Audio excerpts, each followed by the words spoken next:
There it is. Ms. Dunlap, can you hear us okay? Yes, I can hear you. Person speaking. Well, it's kind of been wishy-washy. Oh, so you're trying something else? Just from here. If it gets to like, if it sounds like we're breaking up or something, let me know and we'll switch. Okay. I know it was a little glitchy earlier today during one of our meetings, but the other day they were also using the speaker and it was glitchy. So I'm not sure there's a way to fix it either way, to be honest. Okay, I just got a text from Rowena. She says, I am. I asked, are you coming? She says, I am.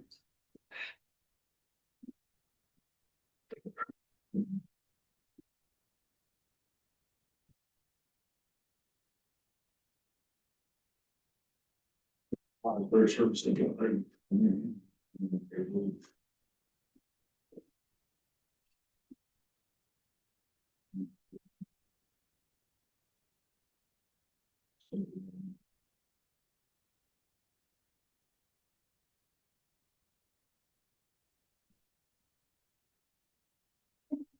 Casey, tell your husband to answer his phone.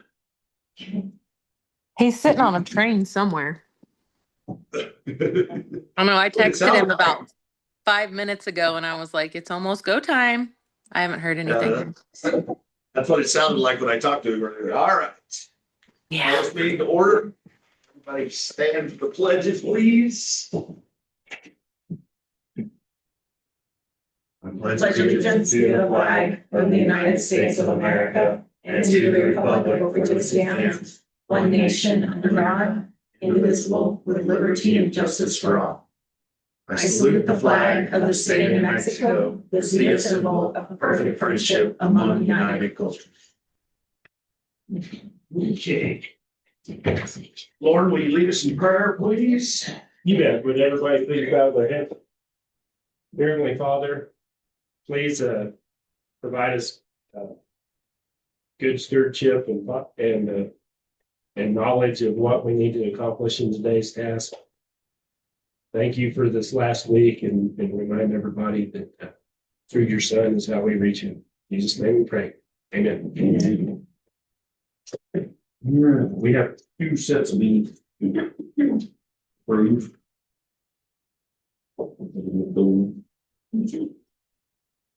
Any special meeting? We need a motion, please. I move to approve. Second. Motion being seconded to approve the minutes from Mark's regular meeting and Mark's special meeting. All those in favor? Aye. Those opposed?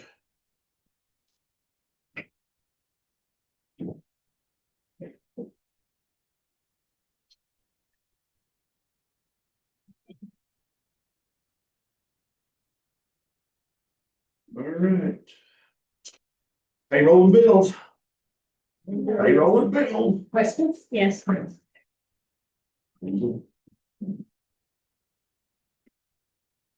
the wind farm, it's on page 2. New Mexico tax rate. That's the PBL wind farm. Yeah. New Mexico. It's coming out of wind farm because we'll be reimbursed for the STEM in New Mexico grant. That's the STEM, that's the NMSU grant, correct, Amanda? Okay. Yes, ma'am. Mm-hmm. So we didn't have the fund approval yet. That's, it just got approved when we had to make the purchase order. So I'll get it. We have a new fund. Okay, that's completed. The next question is 86. A wind farm? No, it's operation 9,000. From the. Are we gonna? Yeah, it's the account purchase order history Oh, report. account purchase. Okay, You probably don't even need to look. Are we gonna have to go out and bid? It's yes, at 60. yes, for legal, Yeah. yes. Yes. And we may be in the same We just quit using it. We may be in the same situation with food, for food supplier. as well. What, they're eating too much? Way too much. Okay, Nicole, yes, must be feeding them too good up there. No, Sounds good. But for legal, yes. Legal. And it's a good practice just to do that anyways. Yeah. And to have it so that you have, and you can have multiple vendors that you use for different specialties.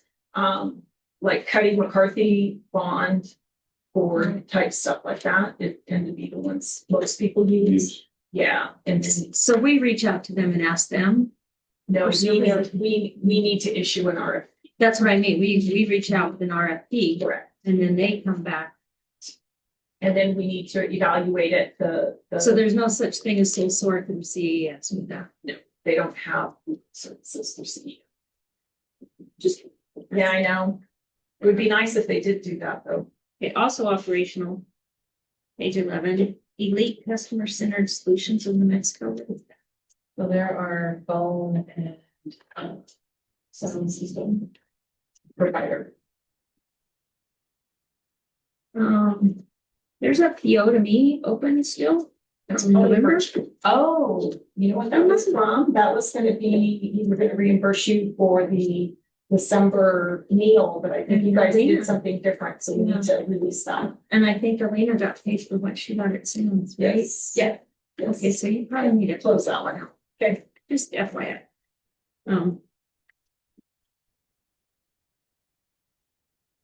What is page 20, 31701, so this behind New Mexico Charter Ed Service Associates ACES? That's your project manager that's helping with the demolition projects. Because I saw ACES and that means something completely So- different to me. Right. It's like the college they're like- education and. Right, so they are similar to CES, but they formed to really support charter schools. Okay. But they can also do cooperative work. Okay, they have the RFP. Same deal, Johnson Lancaster and Associates. So they're the It's Do the what? kitchen. Oh, I think I've asked that before, sorry. I've slept since then. But, and that's it. sometimes I have to think about it too.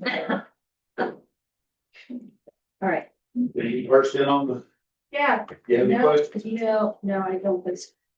But I do have just a general question for Vicky. And this is for Vicky and Brenda. With us having our meeting the second Wednesday of the month, does that give you guys enough time to close out? No, No, it never did. no. No, because payroll is the fifth, so, yeah, I mean, because you just get it done, I mean. Yeah, And that's why you don't get it the Friday Yeah. before, is it's impossible, payroll's hitting right Wait, now. the other, this one's got it. Don't tell me that, I'm getting almost a year now. Yeah, because I always got it done. You just work on the weekend and get it done, I mean, so it's there at least by Monday for you That's what guys. you need to think about.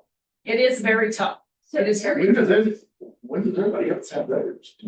Usually it's like a week later than Than ours. Third or fourth. Yeah. And I just feel, and I know we've had a lot going on, I feel more the like trying to race against the clock and getting us the reports like right before the meeting. I mean, this time was pretty good, but it was, sometimes we get them the day up. I know. And it's, and I know what it was like, the world I came from, we had a board meeting the fourth week, and sometimes it was a race. So I got to thinking, oh my God, this is like, And you don't know where it falls, like the first fell on a Wednesday, so Yeah. it was like, whoa. so we have two options just to pitch this. We can either be a month lag and we keep the second Wednesday, or we can move it out a week or two.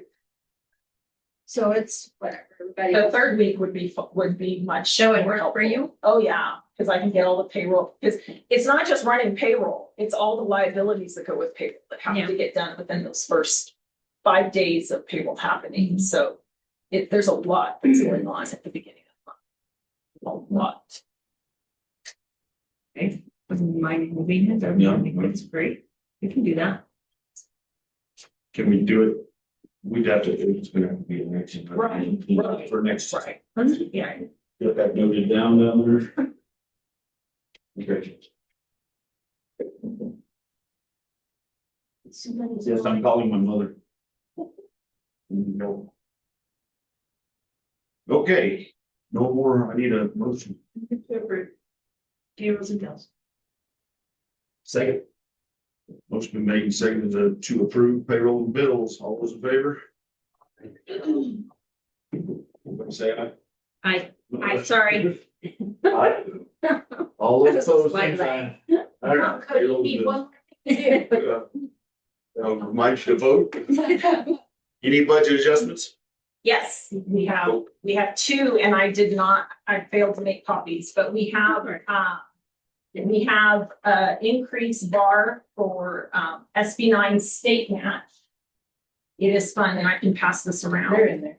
Oh, they are in there. I did send them to you. You don't even know what I sent. Sorry, I apologize. Say I thought I saw. Yes, you did. And we received $21,427 in the state match for SB9. This is some of that money that will go away because it didn't get renewed in 2027. So that, yeah. Just for this one. It's right before the salary benefits. It's it's an increased bar. It is 0015-I for increase of 21,000. And that is strictly for maintenance and repair. So it is for buildings and grounds. The whole amount, 21,000, was placed into that line item. That was the first one. And then the second one is actually a nice increased bar to operations. We received an updated SEG memo that it went up like $70. I believe we were told that spring budget. And so the unit value went up about $70, even though we've had stuff. So based on last year's numbers, it was $120,000, which is very good, additional. And so what I did is I broke it into the line items that had negative functions. And that's how I determined where to place the funding for that. So the budget will look much more balanced next month once this is all approved. So that was an increase bar. And move to approve budget adjustments. Second. It's been made seconded to approve the budget adjustment. West, all those in favor? Aye. Opposed, same sign, thank you. All right, Miranda, acting superintendent, you're up. Amanda, be getting ready, no push-ups, be up next. Do you guys have any questions? No, The only other thing that I had to add, Hunter Waters did reach out to me and he scheduled next Tuesday or Thursday with a guy, the gentleman who's gonna come out and they're gonna come on site and just kind of do a walkthrough before they begin installation. for what you said, that was, For Oculus. oh, yeah. What about the fence, have you heard about? Yes. Okay, Yes, and so they're anticipated to start anytime they're getting some of the materials in now, so they should be good to go. see that in here, I didn't see it on there. I did have, this is just a small question. What are safety bags? So Nurse Peyton puts together, I call them safety bags, I'm sorry, because I couldn't remember the name of that. Yeah, and it just has a.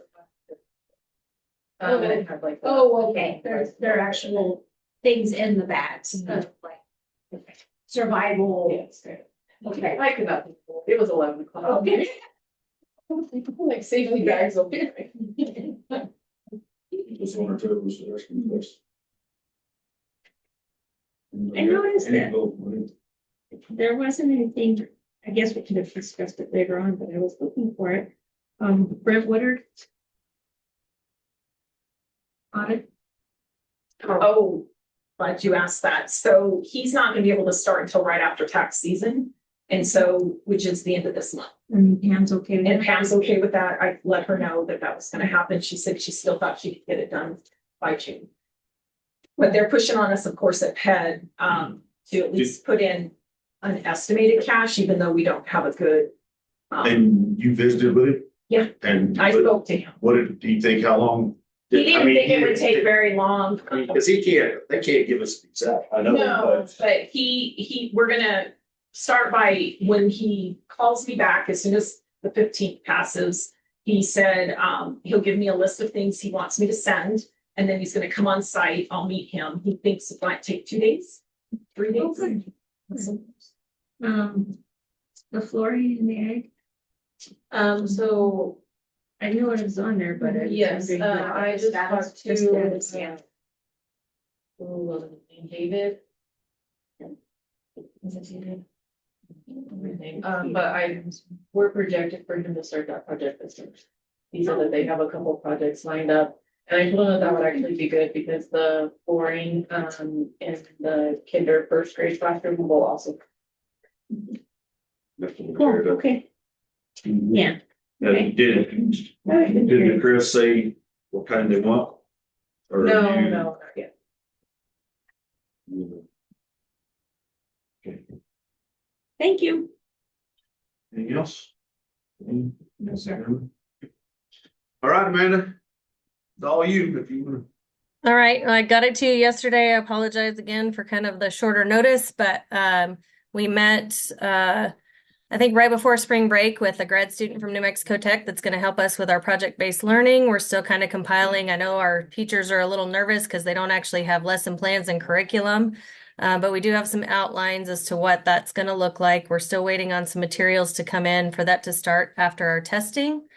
I have all of our rosters and everything completed so we can do standardized testing starting next week. So the next 2 to 3 weeks will be filled up with all of our standardized testing to meet the state's demands.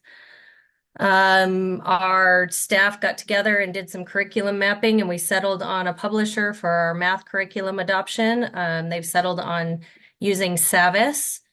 We felt like that was the most comprehensive and vertically aligned publisher that would fit all of the needs from K through high school. At the high school level, however, we're still deciding between traditional and what they call integrated math, because with the state kind of mandating some more options with Algebra 2. So what it's looking like is the state's going to mandate that all juniors take traditional Algebra 2 up to Christmas, and then after Christmas, there's potentially 4 tracks that they can choose from. Well, being as small as we are and having one math teacher, it's impossible to cover all 4 of those tracks that they're proposing that we have in place by 2027. And so we're looking at a more integrated approach where 9, 10, 11 will learn a little bit of Algebra 1, a little bit of geometry, a little bit of Algebra 2 in a progressive mode for 3 years, so that it's concepts from all 3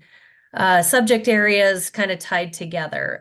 So we're still kind of deciding which route to take that way, but it will be Savvis that we have chosen to go with.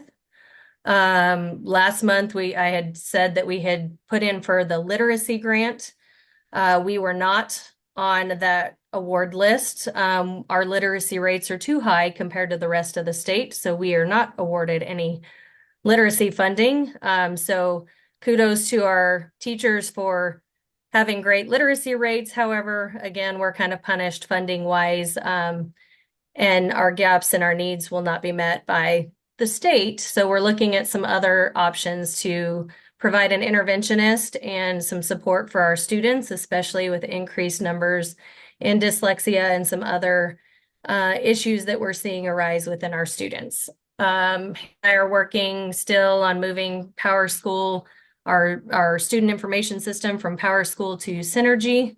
We'll have a big data push on tomorrow to roll over a lot of our data into Synergy. And then that will give us a live site to start training teachers and providing some information for us within that information system. And then Randa and I have been working on creating calendar options and schedule options for next year depending on budgetary constraints and what we are able to accomplish.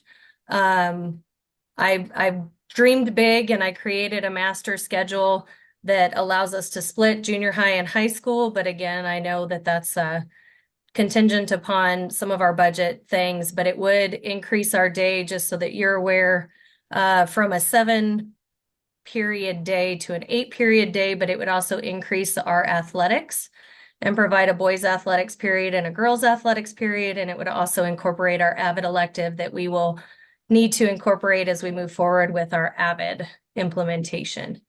And then our portrait of a graduate upon first submission that is required by the state was not approved. We were missing one line item basically within our portrait of a graduate that said that students would be compassionate to other perspectives, ideas, and cultures, I believe. So we reworked, the wording just a little bit to resubmit that today. So, and then Randa and I are continuing to work on our ed plan for the next year. Any questions from my side? How are they going down there? It's been 2 long days of study, and I think their brains are about mush, but that's okay because tomorrow's going to be an even longer day of competing. Livestock has to check in at 6:45 in the morning. Landscape design will check in at 10, and then wool will check in at 6 p.m. tomorrow evening. So long day of competing tomorrow. But all is well. Question. Yes, The Lauren. 7-period, 8, like, what's that gonna do to the teacher workload, lesson plans, et cetera, et cetera? Actually, if we can split middle school and high school, it actually lightens the load enough to be able to provide extra time for those intervention hours and that time frame to provide that extra support for the students. As far as like planning time, what I'm looking at trying to accomplish is holding a core course rotation before breakfast, because when we hit basketball season, oftentimes our kids are pulled out of those core classes because we have to leave at lunch or whatever to travel to games and such. And so they're missing out on that core instruction. And so my goal was to try to make that a rotation between the start of school and lunch, so that math, science, English, social studies are all taken care of prior to lunch, and then have an afternoon of elective rotations. And doing some different things along that line, which would also help support if they're going to follow any of the pathways with Eastern Ruidoso for that associate's degree, welding credentials, culinary credentials, early childhood credentials, whatever they want to do on those pathways. Thank you. And to accomplish that, all it would take is adding really adding one more staff member, and potentially splitting library art from preschool and manning those 2 areas separately. Currently, our high school students get no library, no art, because we run our preschool program in the morning and our library art program in the afternoon. And there's no time in there for that one person that's manning both of those areas to service our high school students. And so the big dream project is to split those up so that we can provide some of those opportunities to our middle school and high school students.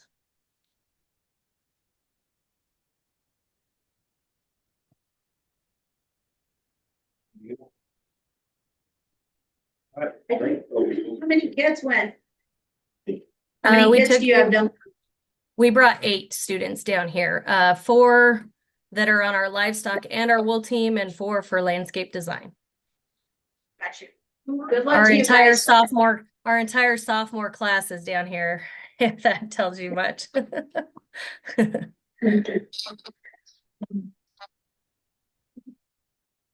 Yeah. All right. Well, give them a heck tomorrow. Thank you. Okey-doke. Thank you, guys. Any public comments? Casey, Patton, you got anything you want to say?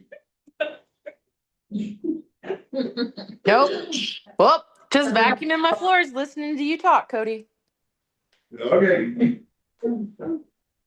Crowd, anybody have anything to add to this? There's none. All right, action item. Second reading of discussion and approval of policy. Wichita School Board Association policy, section G, specifically P 2550. This will be the second reading.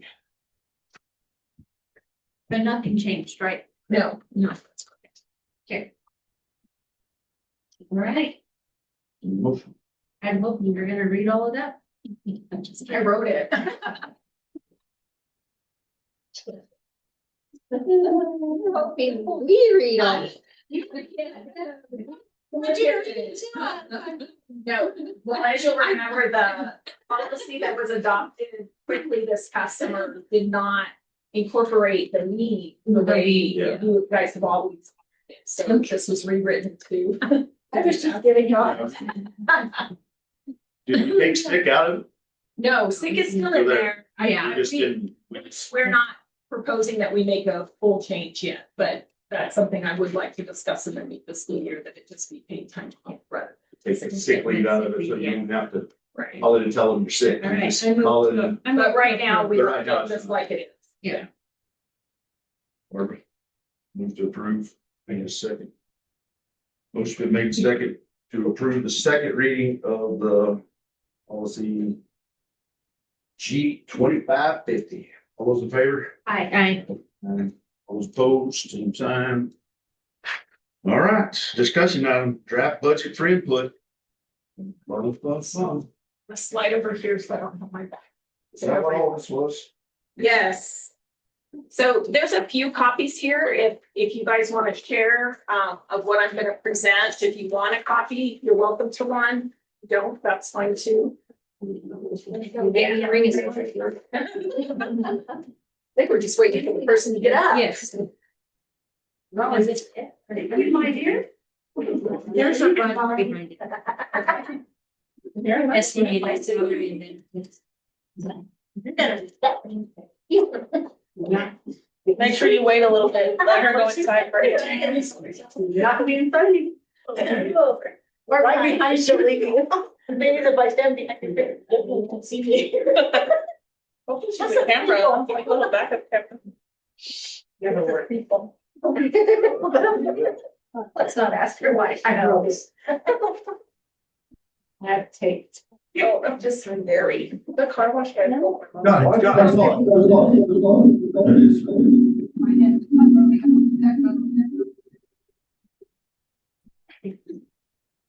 it's not me. It's not me. It's not me.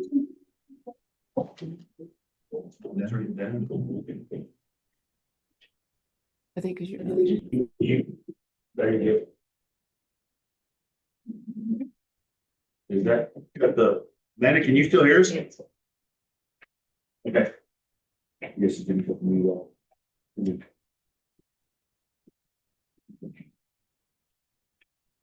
Right, so.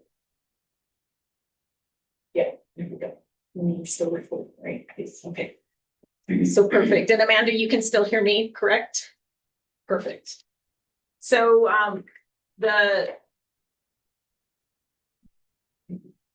the document that I shared with you is just a quick overview of what I'll be presenting tonight. And what I wanted to share, well, first I asked, has this ever been done before? And what do you guys want? I was told it hadn't. So I'm just following an agenda. Please feel free to interrupt and ask questions if this is really an opportunity to learn and also to give feedback. So I'm going to start by just sharing how schools are funded. And we may think we know, but I like to set that stage. We're going to focus mostly on operational funding, talk about some of the legislative mandates that came out and other PED requirements, the current operational revenue and expenditures, where we think we're going to end the year, what I think it's going to look like for next year based on what I know, and then what other funding sources do we have besides operational. 90% of our funding, though, comes from, operational is where we have to live within our means. Everything extra is very restricted and focused. And so then I'll talk about the timeline and of course, additional feedback and questions. But if you have any in the middle, please don't hesitate. So the general revenue fund for the state consists of gross receipts tax, all of our income tax, interest, royalties, severance tax, and license fees. All of that money goes into one place. Aside from that, there's also a school permanent fund at the state level where they invest funds for on behalf of schools. And it's done very well, which is why schools have funding has increased, even though our percent of the budget for the whole state has decreased. We still get a very large portion. And so from those two buckets of money at the state level, we get something called the State Equalization Guarantee. You'll hear it called SEG, SEG, that sort of thing. They also provide transportation funding out of there, as well as some supplemental distributions that are like emergency, which I think this district actually has had supplemental emergency in the past. And so that's where the funding comes from. But the State Equalization Guarantee is that minimum that the state guarantees will be provided to every child in New Mexico. And we think of it being tied to it is tied to membership. You're going to hear me talk about membership in units. Membership is the body that shows up to your school. Units are how much they're actually worth. So a kindergartner is more expensive to educate because you have to have a smaller class size or you have to have more help, that sort of thing. They're not worth 1 unit, they're worth 1.44. So with that school funding, what does that look like for Corona? Well, first of all, the unit value over the last 3 years has increased significantly. It's gone from $6,500. This next year, it will be $7,117.10. That's not per child, that's per unit. And I'll talk a little bit more about that in just a second, which is really good. However, I'll get to the mandates and you'll know what's coming. Yeah, what they cut. So based on Corona's 80 and 120 day average, we're really only at 89 students, which is a significant decrease from past years. So while the unit value went up, our numbers are down, which means ultimately we're not going to generate as much money as we have in the past. It's just not possible. So for Corona, which is still a really good chunk of change, it's $3.2 million is what I'm estimating. The public education department gives us an Excel spreadsheet where we can plug in our numbers and it tells us basically what you can estimate your revenue to be. And so I expect it to be around 3.2. It might be a little higher because things like holding harmless are things I can't figure in it. It's just it grades that part out for us because only they can figure it out. So here's what's happening though in terms of mandates. Medical insurance is going up almost 10% this next year, and it will continue to go up for the next 2028. I believe that's 10%.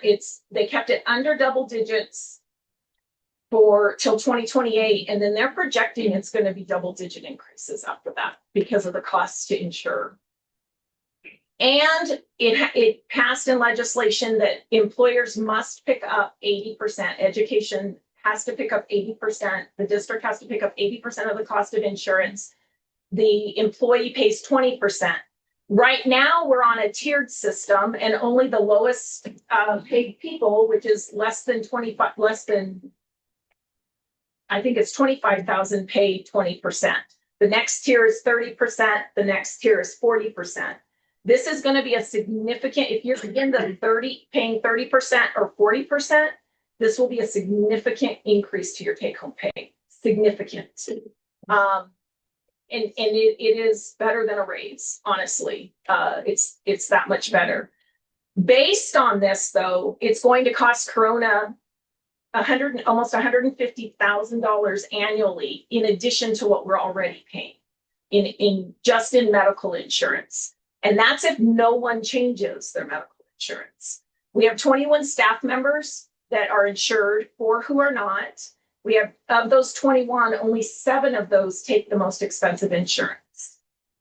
And we also have within that same number, we have a handful of staff that only have insurance for themselves. They don't have it for their family, even though they have families. So this could be much bigger. that's something that I have to keep in mind. We all have to keep in mind. So Vicky, I have Sure. on that 80-20, is that, so in the case of a family, that's the full, it's not like employee only, it's pulled off and then it's 80-20 of the residual, it's the whole deal. So are we gonna end up back on emergency supplemental funding? No, I don't believe so. I think you'll be, but we are gonna be stretched very tight. It's gonna be very close. There does have to be an average of a 1% raise, which basically equates to step raises, honestly. Whatever the salary schedule is, I don't see that going any different. There just isn't money for it. And something I like to bring up, because I don't think we always realize how much it costs to have benefits. For it costs about 40% of a employee's salary for us to employ you. So it's almost half of your salary. So if you're paid 80,000, we're paying another 40%, $32,000 a year. So that's $22,000 cost, which is great, but it's important that we know that there's only so much money and we do have to pay those benefits. We can't not offer them. So in educational retirement, the district does pay 18% of your salary, plus your insurance, plus everything else. And I know you guys pay your own taxes and stuff too. And then we have to have a cash balance. And I always like to put that in there because we have funds that we don't have money for them until we spend the money and we submit to get reimbursed. And so we have to have a cash balance to be able to operate and ensure payroll gets paid on time. So what does that look like? So what I'm estimating in terms of our end of year projections, based on our expenses through March, I annualized them out for the rest of the year. And I am expecting us to have, with this SEG increase now, about $298,000 in cash carryover, which is about 9% of the entire budget. That's what this is showing you. When you look at, and this is probably way more than anybody wants to know, and this is just for operations, which is this fund, 11,000. But these numbers underneath the 11,000 tell us where the money is being spent. It tells us 1,000 is direct instruction. So anything related to classroom, anything related directly to kids, teacher salary, EA salaries, textbooks, supplies for the classroom, technology for the classroom. That's where it gets paid from. 2,100 is a support thing for students. So it's your ancillary staff, your speech pathologists, that sort of thing. 2,200 is a support also, but that's your nursing services. 2,300 is your district administration. 2,400 is your school, which would be if you had with school principal, any supplies related to the entire school. So copiers that are housed in here, we don't necessarily charge them to 1,000 because we can't always prove that they're being spent exactly in the classroom. We have to kind of share that across all the different expenses. 2,500 is your central services. That's things like technology, business services, HR services.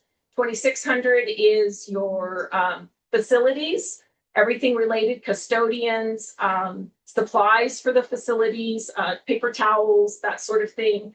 2,700, just left my brain, transportation, sorry, student transportation. And so we don't pay for a lot of student transportation out of operations. 3,100 is food services. And again, we don't pay for a lot of food services out of operations. And 4,000 is related to capital. If we needed to take care of capital equipment, repairs, there's a little bit of a cushion there for that. So with that, I'm expecting us to spend right around $3 million by the end. So what do I expect for next year based on the assumptions and what we know? I am expecting our costs to go up, and I am expecting our to go up about $300,000, is what I'm expecting. I'm expecting our estimated expenses to be around $3.3 million, which is about 100,000 more than what that estimated SEG was. But with our cash carryover, we're going to have a 3.5 million to budget, is what I believe. And that means we should have a cash flow of about $226,000 next year. So your first column, Uh-huh. that's the 25, 26. and Approved then budget. Then the Yes. yellow is the 26, 27. The yellow is 26, That's what what I'm you're estimating my thinking. expenses, will be. This is the budget though, so there's a difference between budget and the expenses, yeah, so this is just, oh, I apologize, let me go back. This is the budget that was approved, this year. And the yellow is also, it's apples and apples, right? Well, no, this and this, some of the expenses are really, so these are our year-to-date expenses that I use to determine what our expected expenses were for next year. So this is what I'm expecting to have to put in our initial budget for next year. So yes, it is apples to apples. Okay. But we haven't fully expended all of these funds yet that are in the original. But I guess I was just expecting the yellow column to be higher, not to put you on the spot. I went through my numbers multiple times. We did not, I was expecting I did only roll this up, and this is, I gave you guys additional documents that I don't have them in here because they're not really helpful. But if you look at,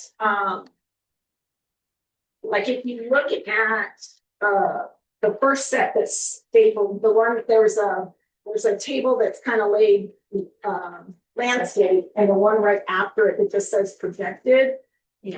I couldn't make this fit on a screen. So, when you look at the object code, like 51100, those are the salaries for everything that's paid in operations. And so year to date, as of March 31st, we had spent a little under $1 million. It was 914,000. And so what I did is I annualized that. I divided it by the 9 months, multiplied it by the 12. I think they overestimated what salaries were going to be for that line item. When you look at the original budget that they put there from last year, I think it was overestimated. Okay. So that's what I did is I went through every single line item and I annualized it. I also gave you the board, and there's a few copies up here if anybody afterwards wants bedtime reading. There's more details on the next set that's stapled together. It shows you 11,000, the fund, it shows you the function, then it shows you the objects under each of those. So you can kind of see the breakdown under each function, direct instruction, support, admin, that sort of thing. It's a lot more details. Tell people here what, like the 52s are all benefits, what 53s are, you know what I mean? Yeah, 52s are all benefits. You had a question? I'd be totally done. I'm No, there are no So dumb it's questions.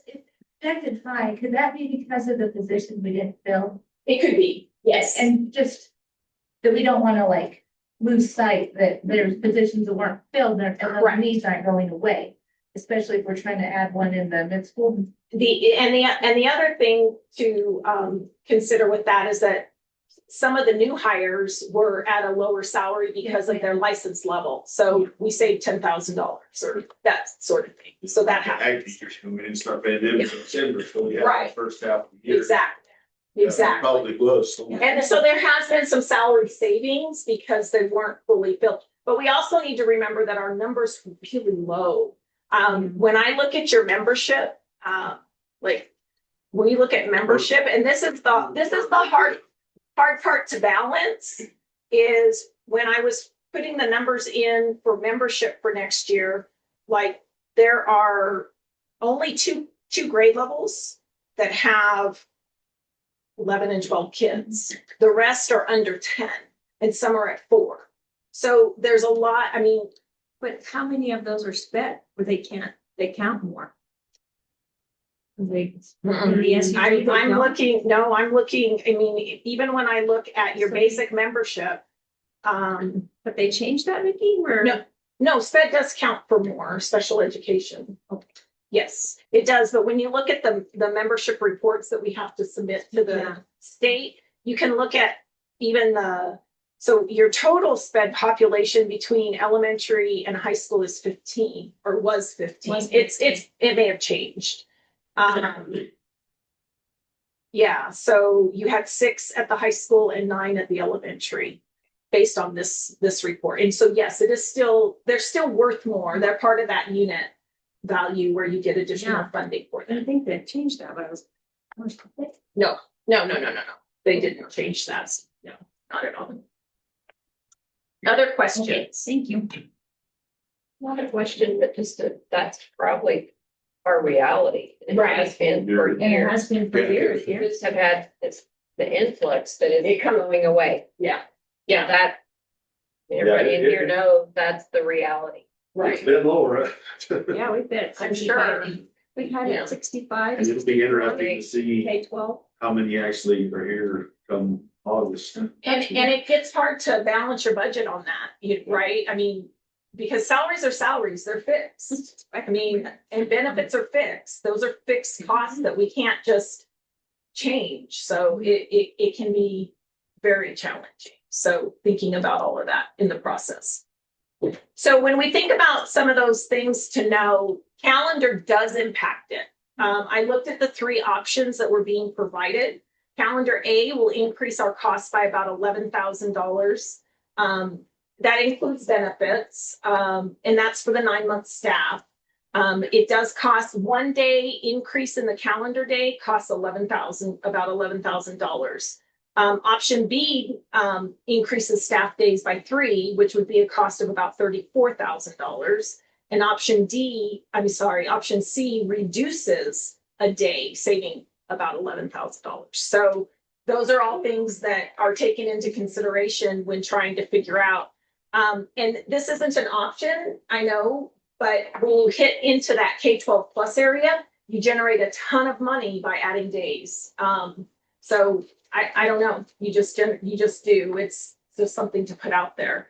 And then the failure of the SB 9 tax renewal, I know you're going to talk about it, but I had to bring it up. It's going to be about $150,000 loss annually, and that's your maintenance funding. And that's in 2027 that starts. So I'm very concerned about that because we have to plan for it. We still have to do maintenance. And this building is very expensive to maintain. This campus, just because every time something breaks, something else breaks because of the age of the different things. And it's every time we turn around, it's like $20,000. And yeah. So did the mail-in fail too? Yes. Yes. 57 to 60. Yes. Yeah, it did. Yes. And through no fault of Brenda. She tried. She really tried to get the word out. Yeah. And We're going to keep trying again. Yeah. I mean, we'll keep trying when we can bring it up again, but we'll have a lag year. That means we'll have 1 year that we will not get this funding, and the state won't match the SB 9. They have an SB 9 match. That $21,000 bar that I just presented was because we had SB 9 in place and we were collecting money. So that's money we lose too. Yeah.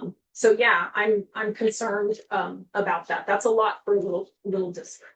It's a lot. We do have other sources of revenue, but again, like I said earlier, the spending is so restricted. It's tied to applications and it's for specific things. So Title I is for student achievement. We have an EA coming out of that now. Idea B is special education.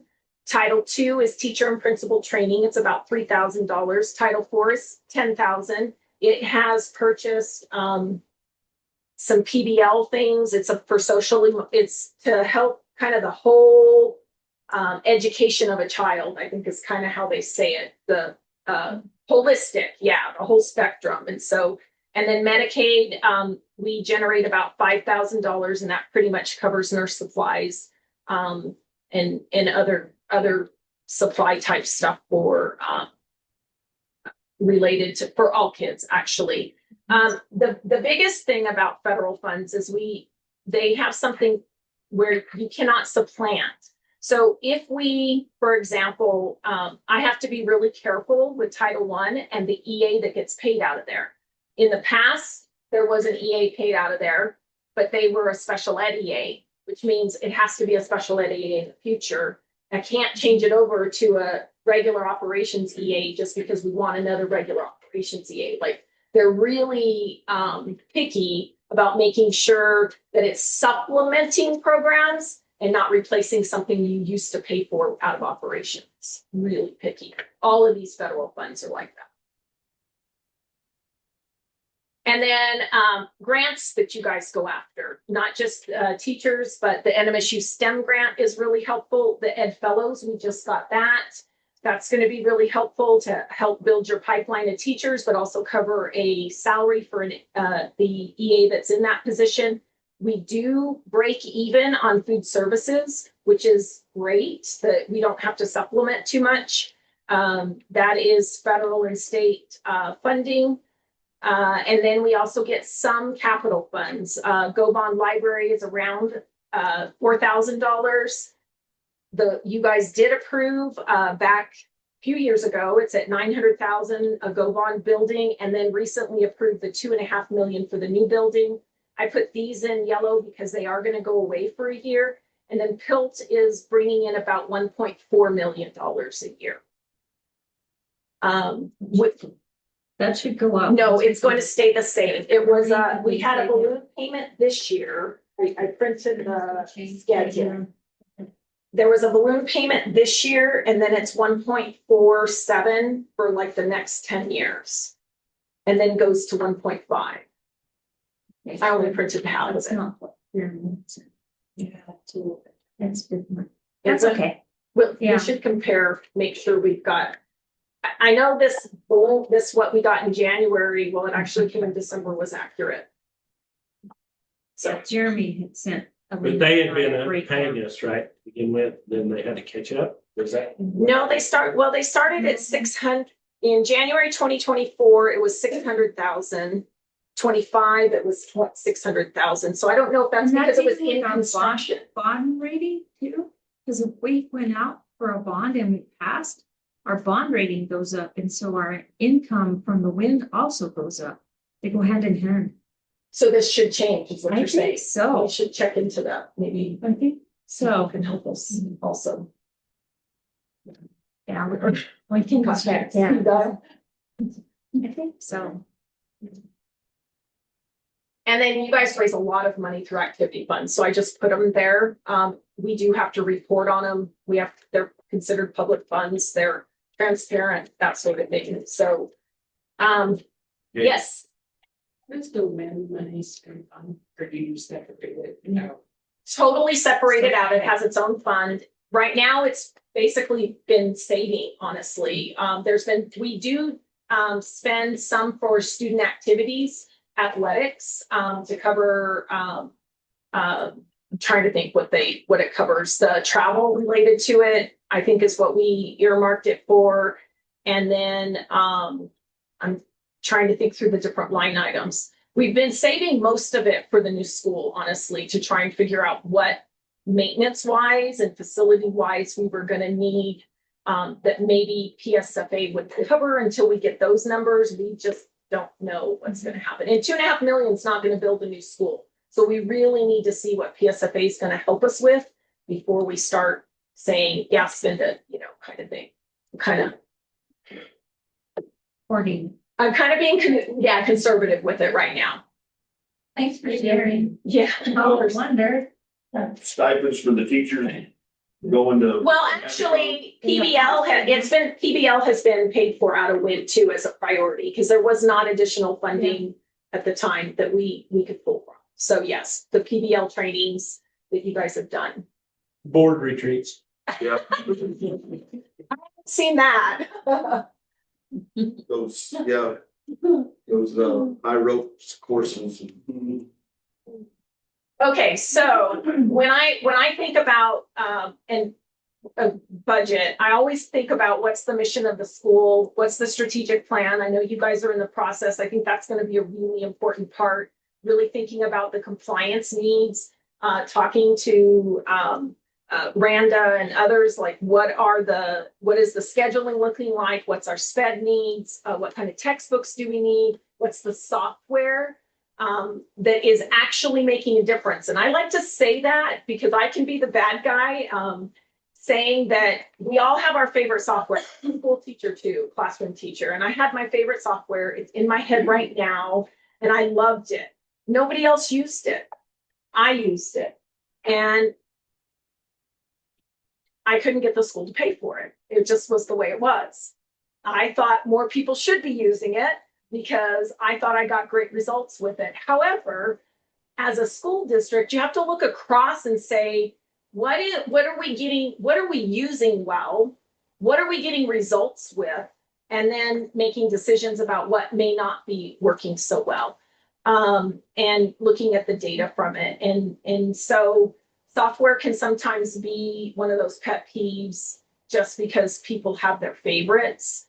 And so we have to really look at, are we getting the right results, and is it doing the right stuff with our kids? And if the answer is yes, of course, we want to put it under the needs. If not, we put it under the wants. Is math the only textbook we're Adopting. Yes, but we also need to look at the social studies curriculum for that. And we just purchased some art.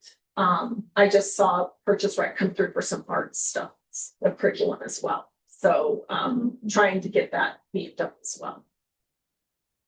So according to the community, I pulled these results today, the survey that was published, and we'll continue to gather it probably through Thursday, tomorrow or Friday. How late do you want to keep that survey open? Yeah. I would say the rest of this week, but we've had 15 responses, mostly parents and guardians, no students, and we've had some staff and community, and there could be staff members who also fall under the parent area. The QR for that. Oh, that's a great idea. Does it work to their We can do a QR code for it? That's a great idea.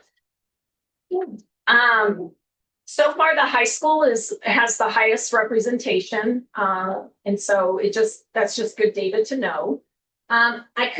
This is kind of funky looking, but I'll try and explain it. But in terms of the top 3 priorities, you can see that right here, facilities is number 1.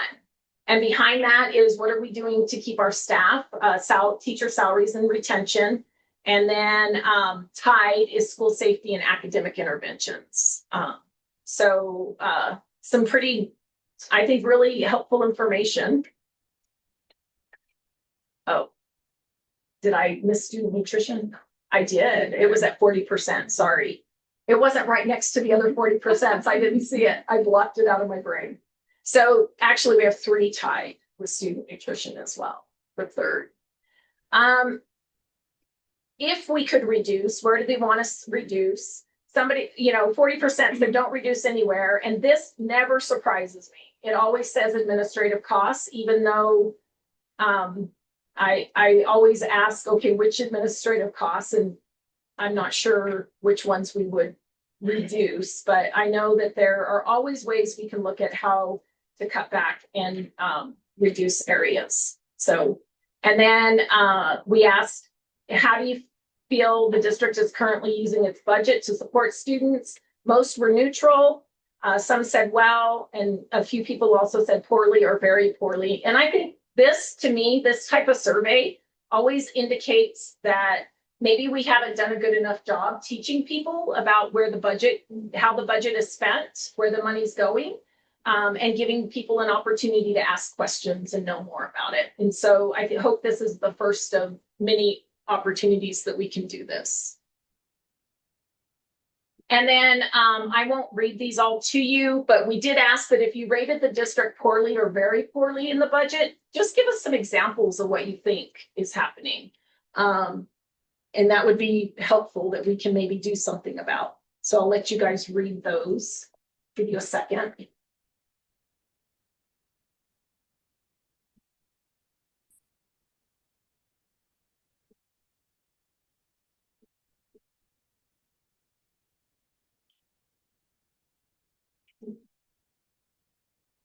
We'll publish them too. I mean, all of this will be.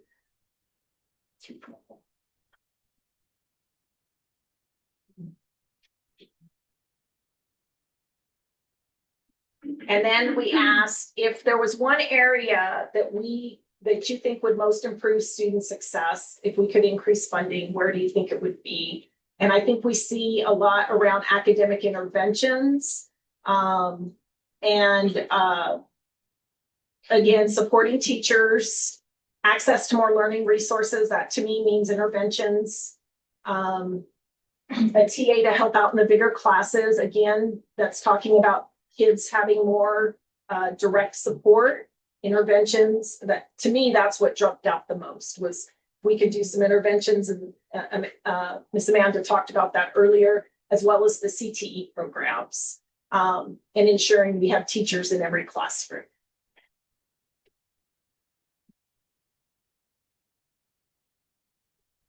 Just a second.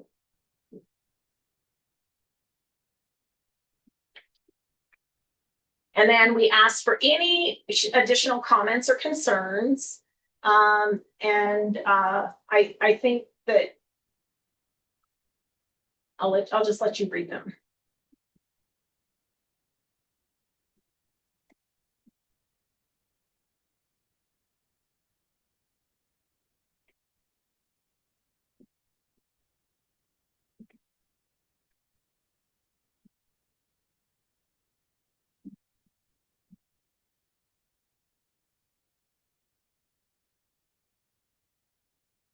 If you ask for the offense for safety, it's coming.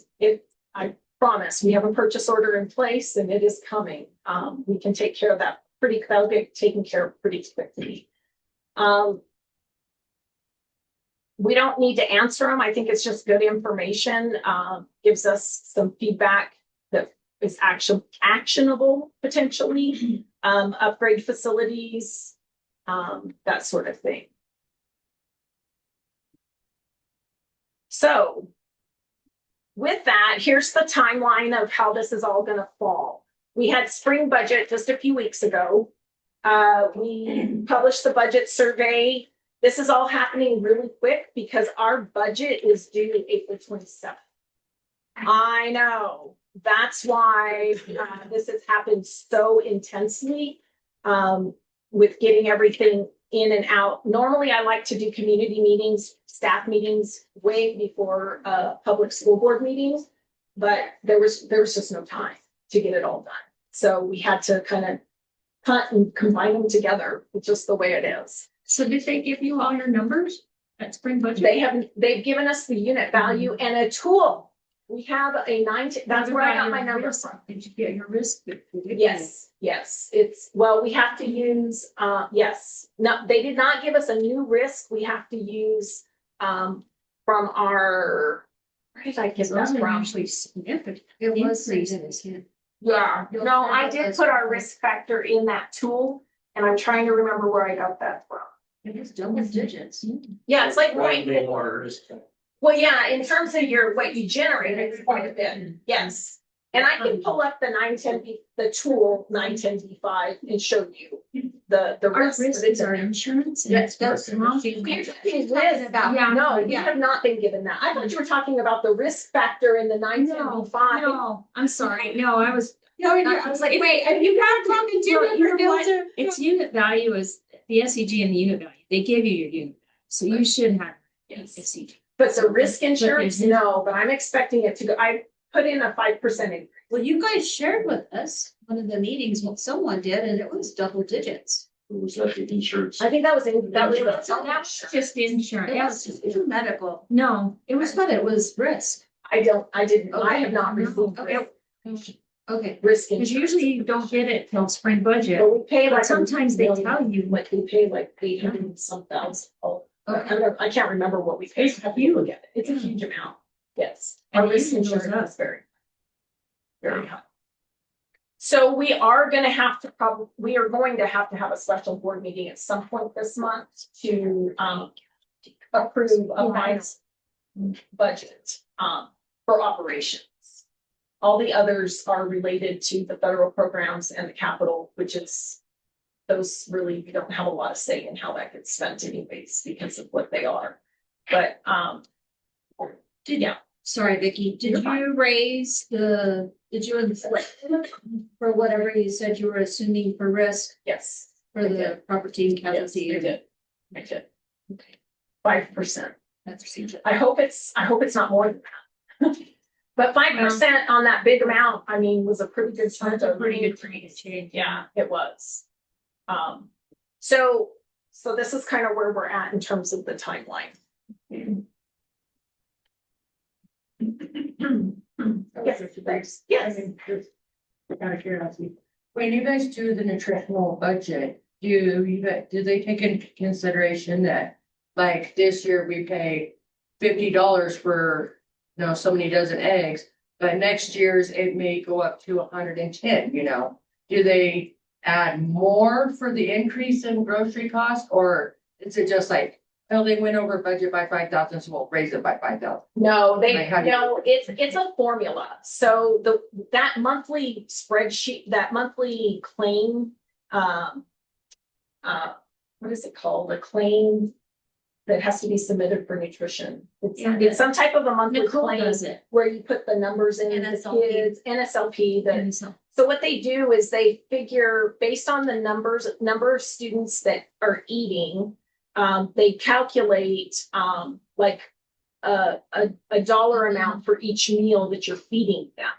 They don't think about like your product specifically. What they think about is how much does it cost to make a breakfast that is balanced and meets the nutritional federal requirements, and we get rebated on that. So right Do they go now, on real-time prices when they're figuring that out? it's usually off the consumer price index, but it's usually late. I mean, it's not real time. It's usually a delay. So it doesn't show that increase Not necessarily. of that month, but it might catch up. Which is why we've always never run that one to the ground either. Like it's not like a zero-based budget. It's not a neutral budget, but it does pay for itself.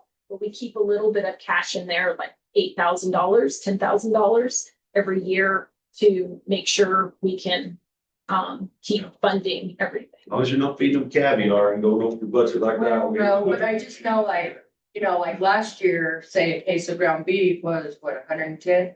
Right.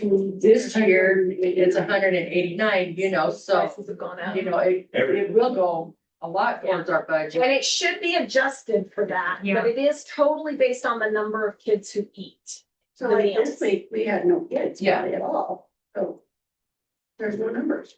I don't know how. And if you're I'm going not off of familiar with Like the high school, reporting my side numbers of this it. week, I had 4 up. like, if they're going off of this month, then our budget will be like, Yeah, you get reimbursed. And more reimbursement, yeah. Yes. And when we have Christmas vacation, like there's only 2 months, right? I mean, 2 weeks Yeah, that they exactly. eat. So our December reimbursement is way smaller than. But it didn't cost you as much. Yes, but it didn't cost. Yeah. Washes. It should still pay for itself. Right now, it's still paying for itself, the food service from the state and the feds. Those are good questions. if they went by like what the actual cost is, or we had 10 kids eat, so this is what, this week's budget's gonna look like. Any other questions, feedback? So we need another board meeting next week. Is that what you're saying? In the next couple of weeks is what I would say. I don't know. I have to look at the calendar and see. I'm gonna stop sharing.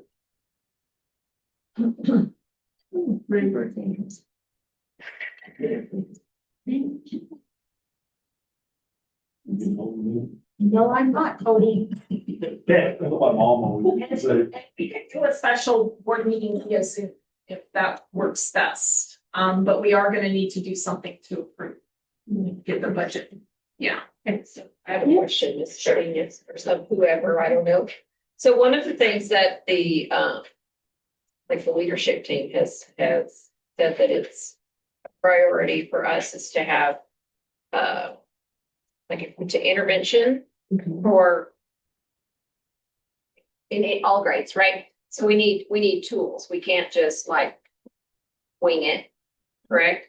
So where would there be, is that funding there? Because we have to have those assessment tools that, I mean, as a teacher, we can see, yep, this kid has some whatever. But we have to have tools that will tell us this is the problem. And what they do is they have what they call prescriptions or whatever to help, do those things. And so I don't have a clue how much that's costs, but I'm just letting the school board know that it's a necessity. So we have, It's very important. absolutely, and that's where you prioritize the line items that you have, right? So we have, between software, technology, and just general supplies, we have over $200,000 budgeted. So how we prioritize that money is what has to be driven, right? Like, this is the intervention stuff we need to focus on, and we're gonna have to maybe not do something over here. Like, that's how you do that. But I think there's plenty of money. It just has to be prioritized in alignment with your plan. I understand that. And I appreciate that. I just want to make sure that, and to let board members know, just because you're not in the classroom all the time, is that's not for special education services, right? That's outside, above and beyond, because there's a need. I think every teacher in this whole building would agree. But we can't, like the reading scores, they're good, but they're not where they could be or should be, right? They could be better, but we have to have those tools to help make that happen. Right? So you're not just throwing darts at the board going, Right, well, I think we need to do this or this and. Right, and what it does is it tells you there's lots of stuff, and then it tells you, so we have a plan and a program, and it's not just willy-nilly, and it has data in there, and you can use that data. So it's not just throwing money in the wind. So I guess I have a question, not, to create any issues or disrespect of anyone in this room, but since the question was asked, and I know we have a lot going on, we've had a lot of good change, but historically, have you not been able to get those? Okay. Since I've been here, we've never had one. And that's 28 But have we had so ideally, is that bringing out somebody outside in? Not The full student? necessarily, like Amanda has mentioned in there, is if it does work, that we can have the model of having whatever, the 6, 7, 8, and having 2 teachers teach those 4 classes. It's going to free up someone like me, for example. If I have those tools, then Joe, Bob, and Sue would come see me during whatever class. I would work with them and put that in there. But if they come to me and I don't have those The resources to use while I'm in there, it's not as good as it could be. And so, Amanda's shaking her head, so she's here. yeah, so that model is and that, I think that's what they were thinking of when they made that, is that it's gonna, especially when we didn't get our. Roxanne, in the past, we haven't done that much intervention for just specific kids. That's, No, sir. no, it was Not at the either secondary level. or special ed. That was the only thing. I mean, that's Right. what I saw in her. Right, and you're right. There was no extra, other than if you guys did something, if you guys did something on your Every own. teacher who is here, I guarantee does. Oh, yeah. And we all do, but we do as much as we know to make it as good as it can be for that kid. Right. But it could be better, is what I'm trying to say. It could be a lot better, I think. Would you agree Amanda? with that? Do you want to say something? I have been looking into some systems and I'm going to share Yeah. them with our leadership team for those specific purposes. But I also want to point out that like Title IV is now shifting more. It used to be Title IV was kind of more like enhanced CTE and that kind of education, but now it's shifting more to the social emotional learning. And so those interventions can also kind of fall under that umbrella because it is enhancing the holistic approach to the child, not just like shoving new things, right? It's looking at really their needs. And so those Title IV funds are also going to be an area where some of that can be drawn from. But in my opinion, when it comes to things like that, we can pull it. Those are the funds. Barb used to say it a lot. We will find it if it's necessary for student success like that. And I think that's if it's WIN money, if it's Title IV money, whatever it is, we will find it to get those tools and that curriculum for those teachers. And that's just my thoughts and opinions on it. That's important to know from a teacher's perspective. That's a crucial need. So Amanda, can you hear me? So based on, so you're looking into it and the budget's due when? April 27th? 27th. But we have line items for those areas. I know Oh, yeah. you said that, Right. but Yeah. I think we're gonna need that for other things because I think it's gonna be tight for us come the next several years. So that could be something that we set aside a bigger chunk in WIN money for. This one's pretty, there's no other money to move right now in the operations. And with staffing requests and things that have happened, I don't see us having any additional money available to do that in operations, but you could, if you want to tell me, put the WIN money together, put that budget together so that we're ensuring that there's a chunk of money in the 1,000, which is the direct instruction, we can do that. It's no problem. Sorry, this is probably a dumb question right now. So without having like the research that Amanda's working on and not having like estimated numbers to support a budget entry, can you estimate just like what, is that what you're saying? You can just. I'm just saying. Can't you just put a big chunk of money in there? That's what you're saying. That's what I'm saying. And then if we don't use it, we don't use it. It doesn't matter. But if we need it, it's there and we don't have to do a budget adjustment in the new year. So if that's a priority, then let's do that. Let's just put a little more money in that area. I like it. I can get some preliminary numbers for those things. Okay. Yeah, perfect. By tomorrow? Sure. You had a question. Yeah, go ahead, David. You may get a list of like programs that we're paying. Like for the elementary teacher, you go through them. We use them or we don't, like try to get rid of some of those. If they're not being used today. Like why waste? So trying to get some of that is my. It's like what we're paying. We can pull let me pull a detail of and I'll share that with Hannah and she can pull what those purchases are. I'll pull it just from the instructional, the 1,000 instructional area. And you guys can look at those expenditures and see. That's a good idea. If there's something that you I'll have Hannah. And we're still paying for it. A lot of times we don't even know what. Exactly. Right. We realize we don't know we had. So. Yeah. We have a couple of this like It could be, so like we're, I think. Well, you need to shuffle money. Yeah. Well, so we might have some kind of intervention for dyslexia. Of course. Next question. Yeah, whatever it takes. How much is the PDF? It's been different. So PBL itself, I don't remember, it's the travel that's been so expensive. That's the most So expensive. they've done the Rouse still in the page. Oh, right. What did we set aside? I have to look. I don't know. I can get numbers for you. I don't know them off the top of my head.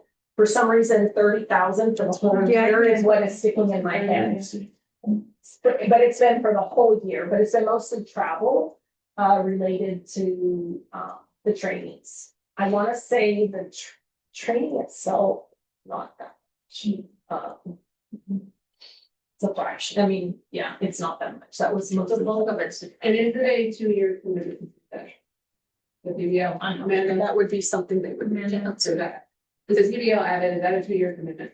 Oh, added. Well, I mean. So when we're talking about the PBL training and what is that, what are you referring to, PBL training? So together, I guess. I guess it's the Roscoe stuff is what I'm referring to, not the, I had not been thinking Abbott in my head, but Abbott is also another one that I kind of have that whole number of the travel has been the most expensive. So then there's 2, PBL and then added with the CI. And then come back, so it's 2 separate. They are 2 different structures. You know how much, is that a big chunk as well? So Abbott is it, I wanna say it's close to, it's like the 36. And it's either for 3 or 5 years. So that's how much it costs for 3 to 5 years. The one from Roscoe. I mean, It's all travel. Yeah. It's all travel. It wasn't to be associated with the professional development. It was all travel. I can get those numbers. They'll be, yeah, I can get those numbers. I just don't have. I mean, it's just a question I had just because like, I know like in the long term, it's good, but we have kids suffering. Right, that makes sense. And that's what Hero gets done last trying to do with the schedule is to No, mine's for class rotation. You know, it's at the top or at the beginning of the day and in the afternoon, you know, that Avid coordinator will really be able to go around them. Which, how long, a guy did say, how long did that guy say that it would be until the kids would be able to implement Avid themselves? That's it, 3 to 5 years. Like they won't fully be able to do it themselves until then. But I will say dropping Principal Dunlap's hat and picking up Mom Amanda's hat, had Hitch had some of those things that Avid teaches, we probably would have not bombed our first semester of college because he would have known how to use a planner. He would have had organizational skills. He would have had time management skills. He would have had some of those things that Avid really reinforces. That's just from a parental perspective. I get from an administration perspective, that's a huge cost. And I get that we have needs now, but I know that we're saying the budget is dire, but there's other places that we have funds. There's grant money that we can be writing. I'm going to look into more grants and things like that to pull some funds in, and try to get us some more funding to bridge some of these gaps, because I think all of it is necessary, but it's creating those priorities. And I know that's where this discussion is going. Like, I don't want to sacrifice long-term for short-term, but I don't want to sacrifice short-term for long-term. And so as somebody who's still learning some of this, I'm glad we're having these discussions so we can iron some of this out, because I know I'll get one thing in my brain and kind of get stuck in that rut. And so I don't always look at it from all the perspectives, but I do think that Avid is in the long run going to be super beneficial, even for those dyslexic kids, to be able to have those tools to be able to advocate for themselves, to organize things. And that's what dyslexia is, right? Is a disorganization within the brain and seeing things not in the way that they need to be seen. And I think that's going to benefit. Again, that's just my opinion.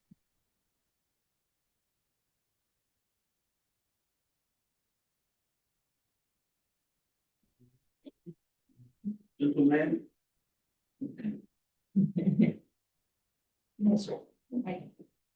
Vicky? Thank you guys. Good job, by the way. Yeah, thank you. That's not ever been presented like that way. That was very helpful. Good. Yeah. Nothing against the prior. Well done. No offense. We were emergency supplemental, so. Yeah. We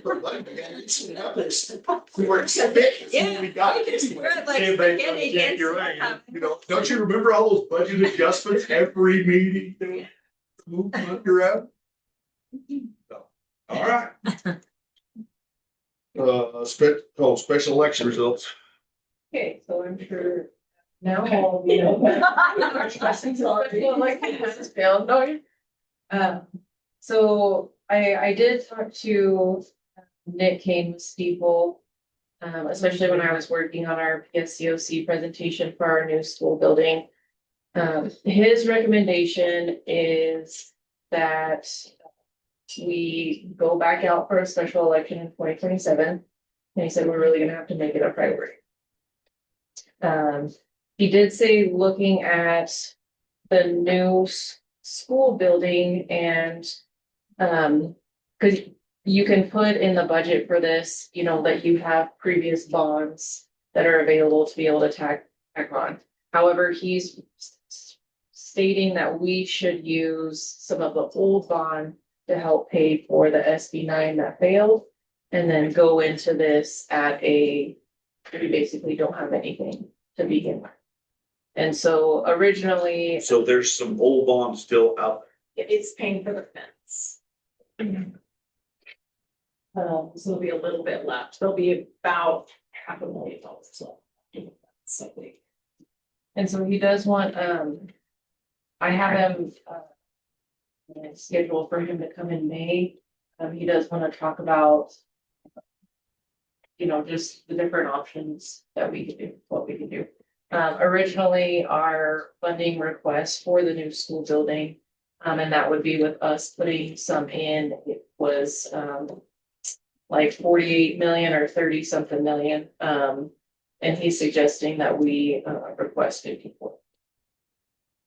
So with our guests here, and of course those are on the table, what do we think is the main reason that it keeps failing?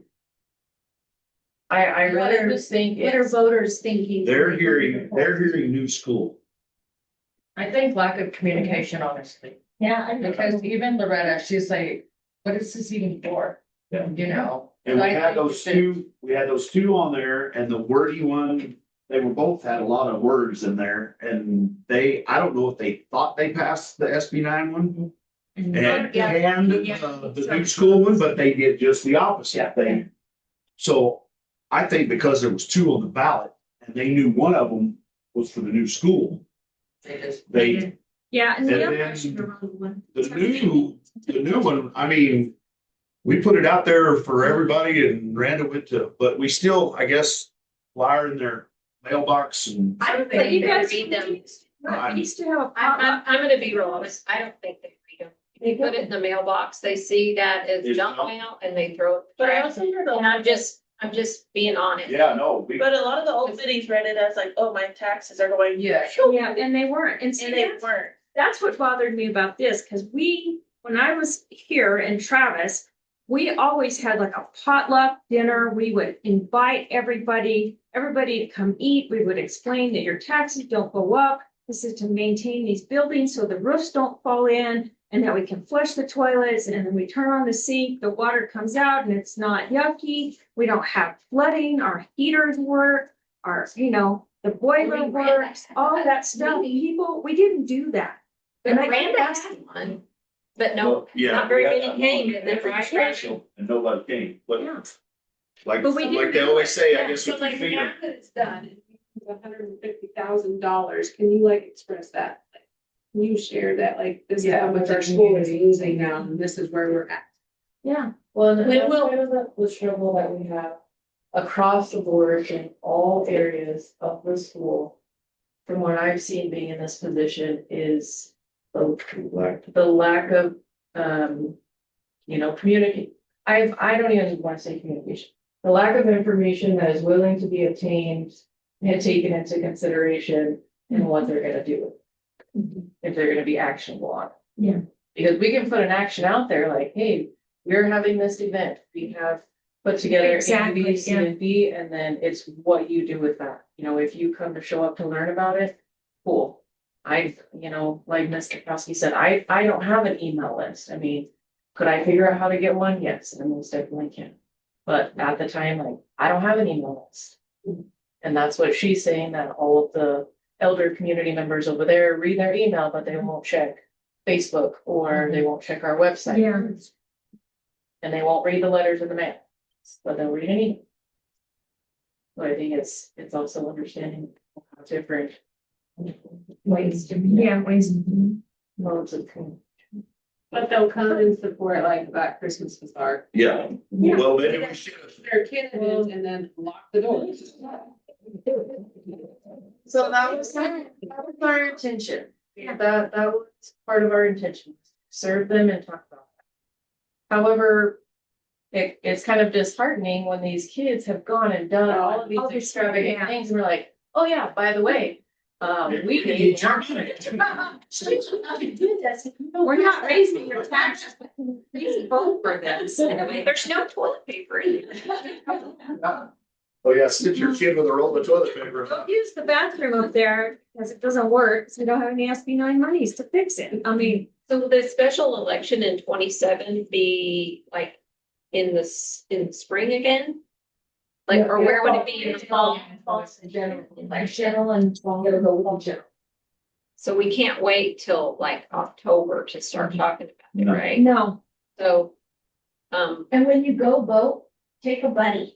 everybody but the bunnies. Community member, maybe, and I'm not trying to create. My fellows are all returned and not voted. Yeah, Torrance County, we got, That was I think, 6. 5 or 6 from Torrance County. I don't remember what the numbers were. Say that again? 3 or 4. Mine were all returned. and were attempted. Oh, they Where's got- the 3? Oh, They had to be so smart. No, that's 6 votes. 'Cause Wait, my mom, my dad. What's wrong with? oh, and Cedar. Emma. So they never got to you, what you're saying. No, they're sure. I sent them and they were trying to say they were wrong with those wouldn't ballots. So can we do it again? No, just I never delivered mine. So very excited. that might have happened before people. Well, next time you're, you just get everybody. Send out an email. So now they're looking at. Plus. I don't think that's me. Because you haven't signed it. Oh, no, you have signed it. I will That's it. say I had a conversation with an older community member that said, well, the bones are good. I think your school's fine. And I explained that there was 2 bonds. We needed a new school. They passed that one. This other one was to keep the maintenance. And they said, well, what's wrong with the maintenance? And I told them, I said, well, you think the bones are good, but the arteries are bleeding out. And that's where the problem lies. And when I said it in that term, they said, well, that makes a big difference. I will try to spread the word, but I don't know that they picked up their phone tree and got it spread as far as they thought they did. I will say that person was telling everybody to please go vote for the SB9 after you put it in that kind of terminology.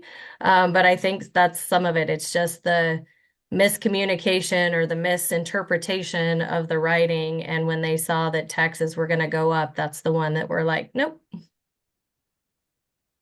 And that's why what we need to do is find those people in the communities, and maybe you already have, and others that can go around and speak on behalf of the school and push it along, coming from someone other than those that are directly associated with the children. Yeah, presentation. I know. Yes, Russ. Well, I was just gonna, and maybe this can kind of piggyback on what Alina would say, but I'm not trying to create more work for anyone, but like a lot of us are out and about at whatever in the community. And I mean, arm your forces. I mean, give us a list. Okay, SB9 pays for this, this, this, this, this, and this. And then say, you know, when you go to church trucks, talk to them about this. Or when you go to the city council meeting today, let them know this. Or when you go to the post office and you're talking to whoever there, just say, and I'm not, everybody's not comfortable with that. I would have no problem with that, but I need to have more information myself to be able to let people know that. I mean, I'll go to every one of those places, but I have to be armed with the knowledge. And I know enough to say, yep, we really need it. And I get that. But, you know, I can't answer the tough questions, but I could maybe tell people to say, well, anyway, generate enough interest, then you can say, well, I know this, and if we're going to have this event, if you're more interested in knowing all the details, come talk to so-and-so at this thing. We're your best army, and kids too, you know, I don't know, high school kids, they might be pretty good at that too. There's some that are pretty good on their feet, you know. And if you, I'm just you know, high school kids and elementary kids too, but, like, I think the force needs to be armed. Okay. Yeah. We can't get them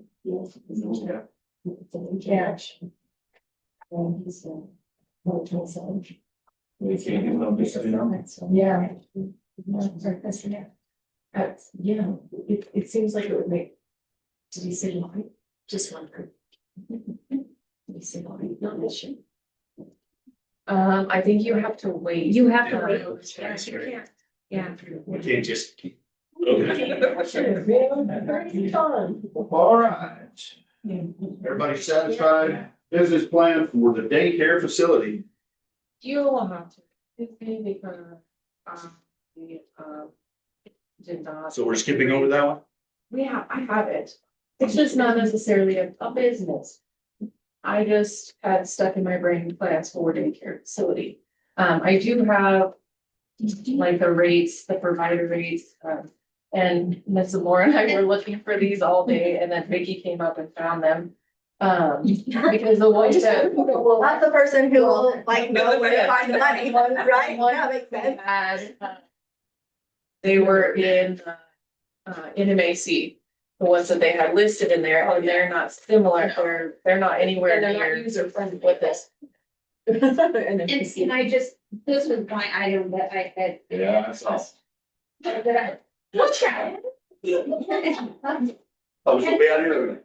And Randa, my intent was not to have the full business plan discussion tonight. It was just to have a conversation with the whole board and yourself and the staff. Just mainly, I wanted to share my thoughts in that I think it's a great idea. Same with the CTE, it's right below it. I know we've already talked about stuff a little bit with the budget.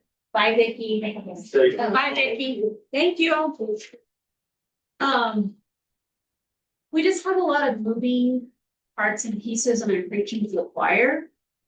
But I feel like because of that, and I know y'all are busy, and this is gonna take a little bit to put all of these things together, so that we at least have some shoulders in place, and we kind of see what is the plan and what's the end game.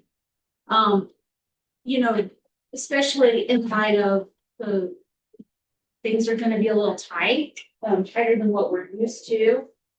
And so that was really what I wanted to discuss is what I would like to see when you all have time to be able to put those things together. So if the rest of the board agrees, I'm one board member, on just what does that look like? What does it take to do like an example, what does it take to do a daycare facility or whatever you want to call that? These are the big ticket items, and this is how we think we can get there. And here's kind of the skeletal plan. Same with the CTE.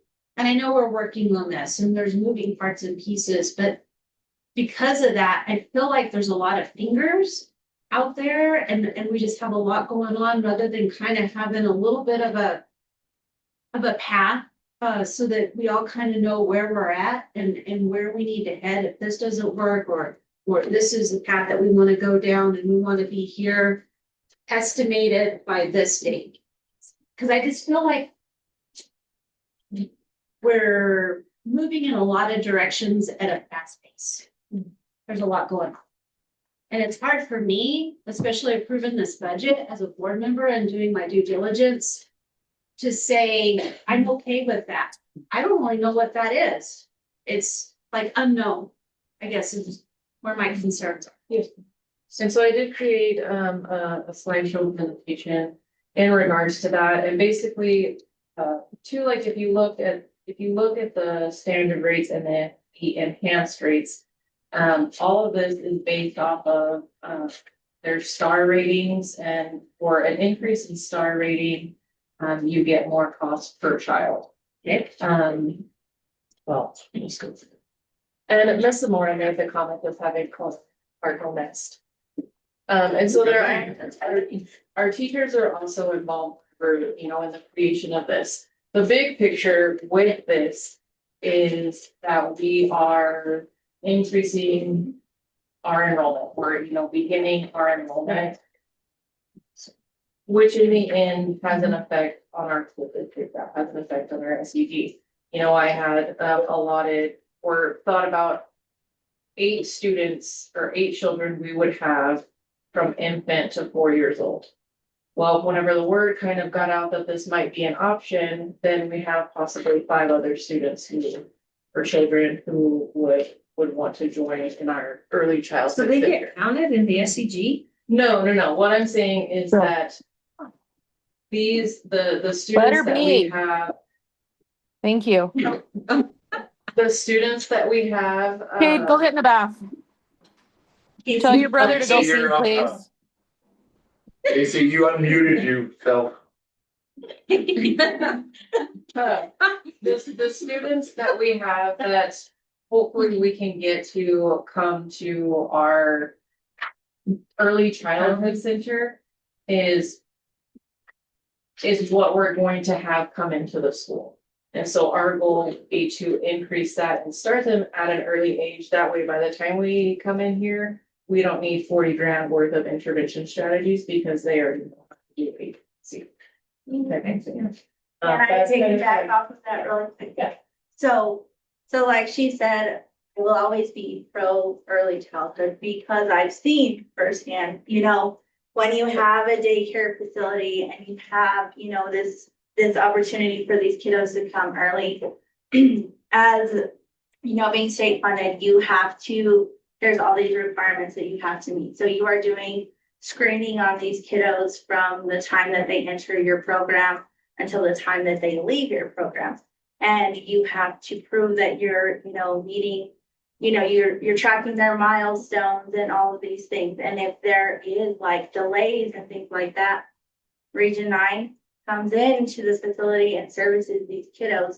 And so what I always say is like early intervention is prevention. They would help these kiddos. Yes, Yeah. because if we have early intervention, then we're hoping by the time they get into school, they don't need to be on an IEP. Like they will have had the intervention that they need and now they don't need those things.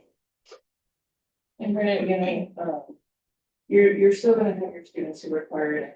At the end of the school year, we're going to have 8 students. And that total number of 88. That's what I Do was you asking. see that early intervention and intervention all together throughout there is gonna help that too? Yes, and so, and that's part of what Child Find is that it identifies that. Right. And then you have an early start with the people that are in there that are certified specifically for early child. So all of this, from what I could tell when I was reading all this, everything's pretty much covered, right? Except for benefits. We have to provide benefits. The school does. Yes, and so I did talk to Jolene, and granted hers, she's separate, she's not in a school entity, and so benefits looks different for her. However, she said the money that she gets back from the universal child care pretty much pays to pay for employees' insurance and benefits costs.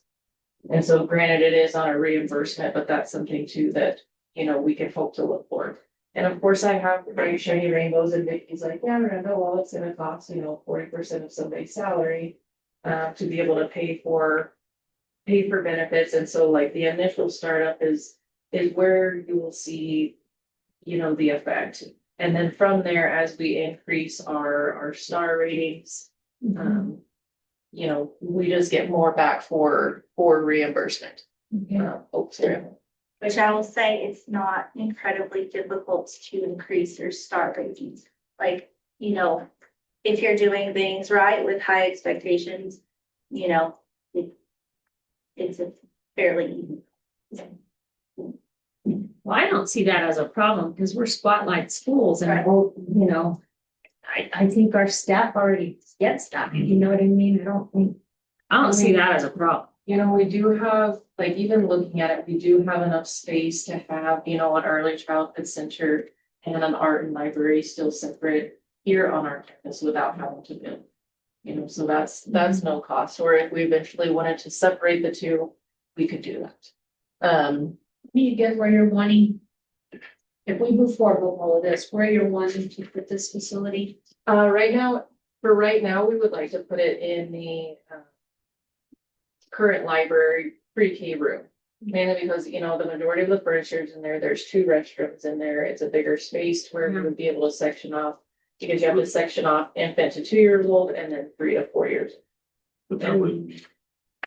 And then moving the library and art up to the Old Rock building where they would have their. So I have a question. So who comes in from the state to oversee this to make sure that we're doing what we're supposed to be? So Delaney said that you'll be assigned a person, and she said, for us already being in a school building, she said it's so much easier because we are already required to do so many of the things that it would be easy for us, or easier for us because we are a school facility. And it's not necessarily at that age to be ADA compliant, because we're definitely not in any of these buildings. Well, and luckily with, where we have or where those children would have access to, so, we do have the ramps and stuff like that that are right there. Right there. So they won't be utilizing the cafeteria, at least for the first year, because, we're wanting to ask parents to bring their own food.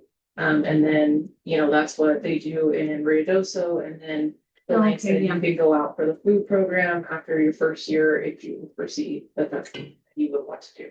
And you also get more reimbursement back if you're on the. Like the equipment and materials that we talked about, the Peace Coalition, Ruidoso, they're more than willing to provide materials. Bookshelves, toys, supplies, whatever we need. They're willing to pay for those. So, the state would pay us directly, like Ms. Vicky said, on a reimbursement basis. And it does cover wages and operations, but here again, the benefits is what's not covered. Looking at with the approval of the universal child care, and to Jillian, she said, I even have doctors who have applied for universal child care and we got it, so it's at no cost. Right now, for families, and then you get reimbursed quite a bit for that universal child care. Sometimes the way I listen to it, if you had a working parent or something. Yeah. Well, I don't remember. There was a lot of stipulations where you didn't qualify, but. She says like for everybody that she's had apply, doctors, lawyers, those people have all received. Yeah, it raised the minimum to like 480,000 for a household. So that's a threshold that For you. almost in New Mexico. Yeah. Yeah, for New Mexico, that's not our. That's less than 1%. You also get additional funding for offering like an after-school program.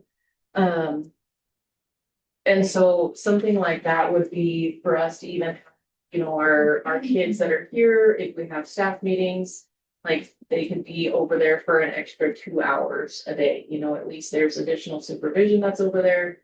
Teachers aren't having to scramble to try and figure out where their kids should go, if dad needs to come pick them up, like all of that stuff. We don't know how exhausting that can be. It was today. And that's also covered by the universal care, like that's paid for too. So, they, even if they're there 2 hours or they're there 30 minutes or they don't go at all, if you've applied and been approved, then that fund is still there. So basically, bottom line is, looks like the only thing we gotta come up with is benefits. And people to staff it, or is Region 9 gonna help you guys try and staff this? No, and they said that's not really, the cost for that it's too high. And they said that we wouldn't have enough numbers for their people to want to come down.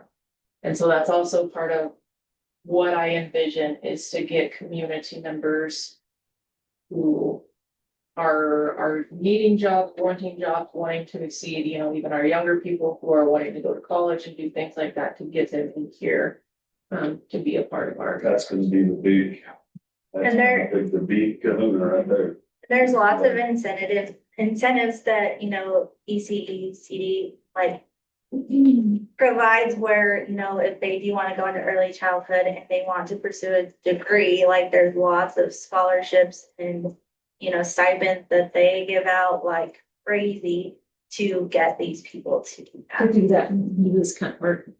There's, what, the teach programs, I think that's what, so it helps them get their certification, going through that, and all of that is paid for in professional development through the ECECD is free.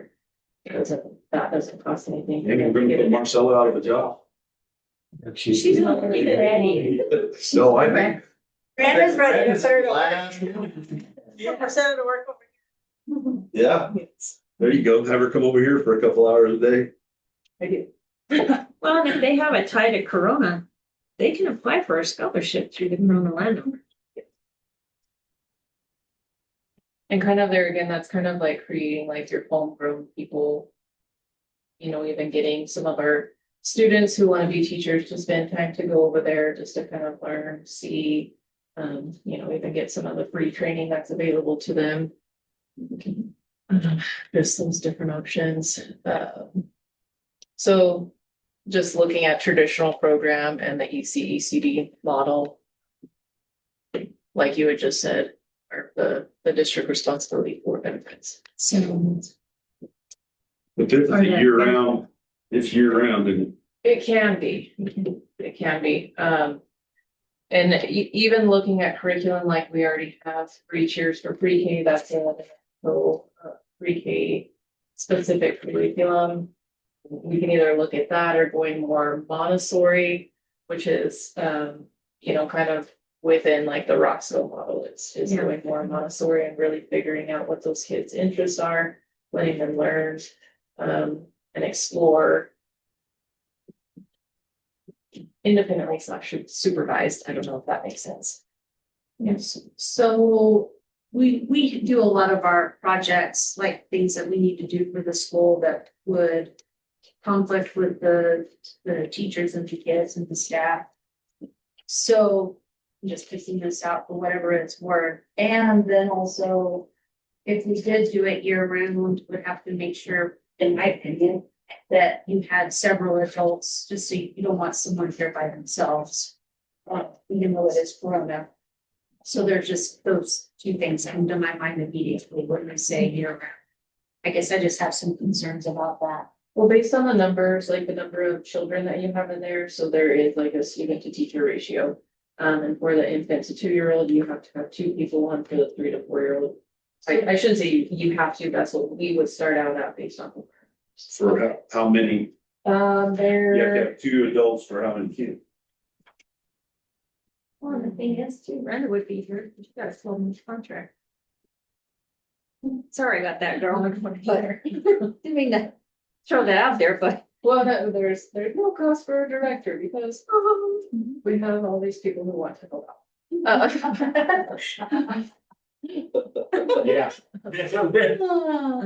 have to worry about that one.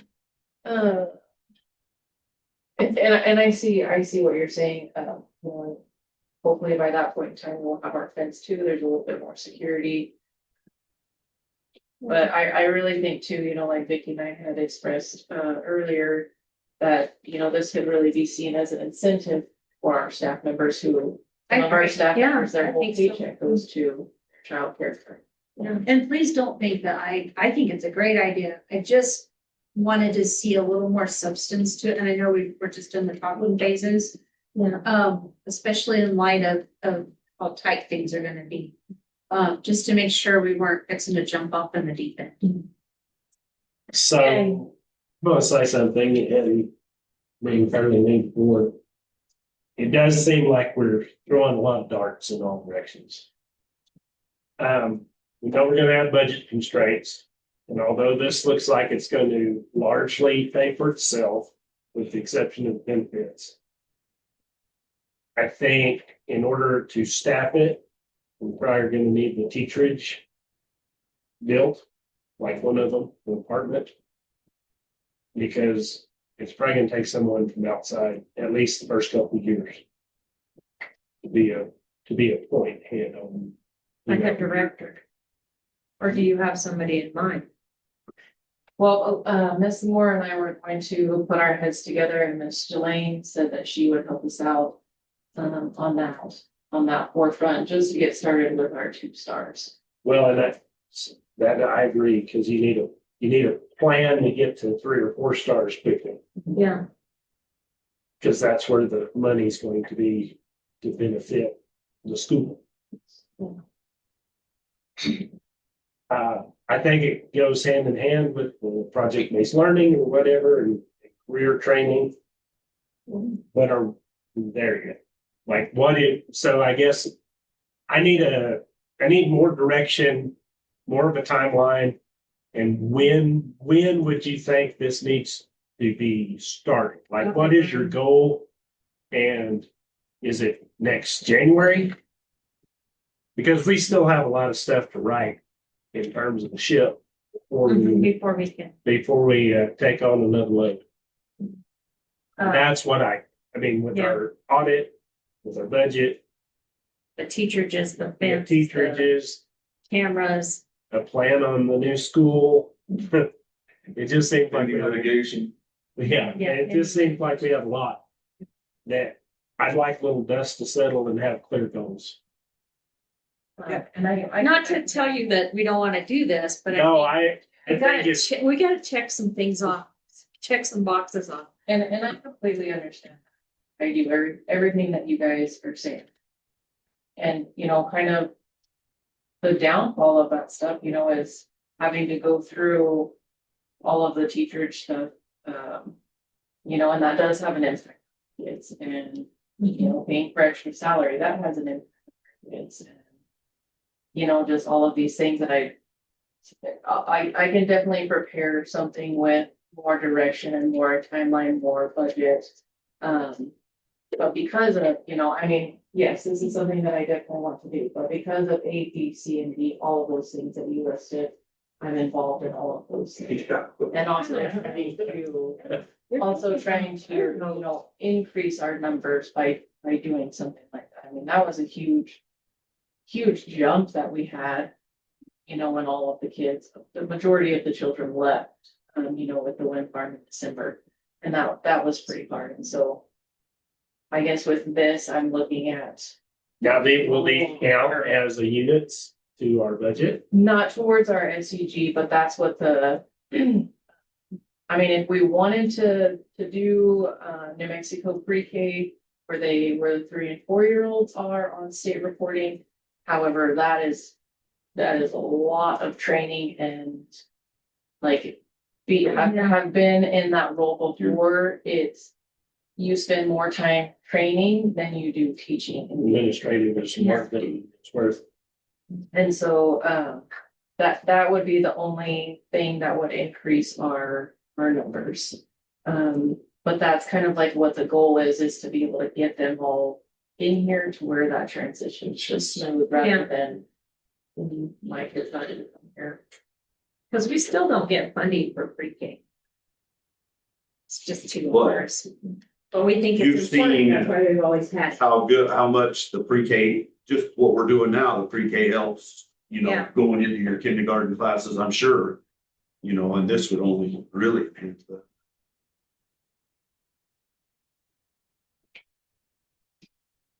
Yeah, I think Another we need to thing, move down the road a little. Are we going to, so you got the fencing crew coming in? Do you need a separate playground for For that that, yeah. with separate style play facilities? So we do, because we have a lower leveled one, that has the smaller playground and then a larger one, so we're okay with that Okay. front.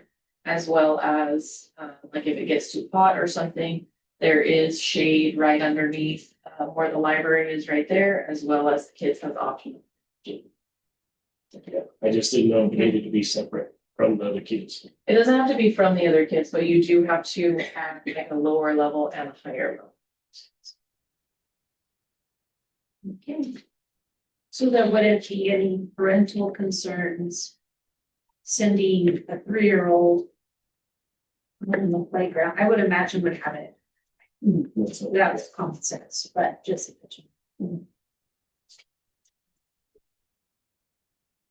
Survival of the fittest. Well, there is that. That was in our family. Yeah, they aren't near as tough now as they were back then. That story, scar on your face. Anything else on that? Thank you, Randa. Thank you, Randa.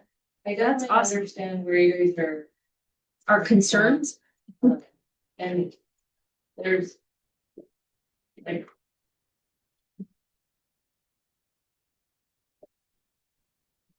it's really, you're drinking from a fire hose. There's so many things on your plate right now. Well, I'm trying to do even the CPO stuff, Celia and I are going through the training right now and, today was pretty, It's it was a intense. lot. But even with that, even trying to get a waiver and Francine was telling me, well, you're not in the system. I said, well, how do I get in the system? And then I don't hear from her. I can't get a hold of her. So Yeah, or we so- and I don't know what to do. Like, I It's hope I can frustrating. even get my CPO certification if I'm somehow not in the system, whatever that means. Would Region 9 have anybody that could come? Yes, talk and to they've us done- about that program? Like, what does finances look Yeah. like? Or Or even a Jelaine? consultant? Yeah, that does Jelaine, it? Even Jelaine Jelaine might be could the come, one. or Mr. Jim Hill, he can probably even come talk.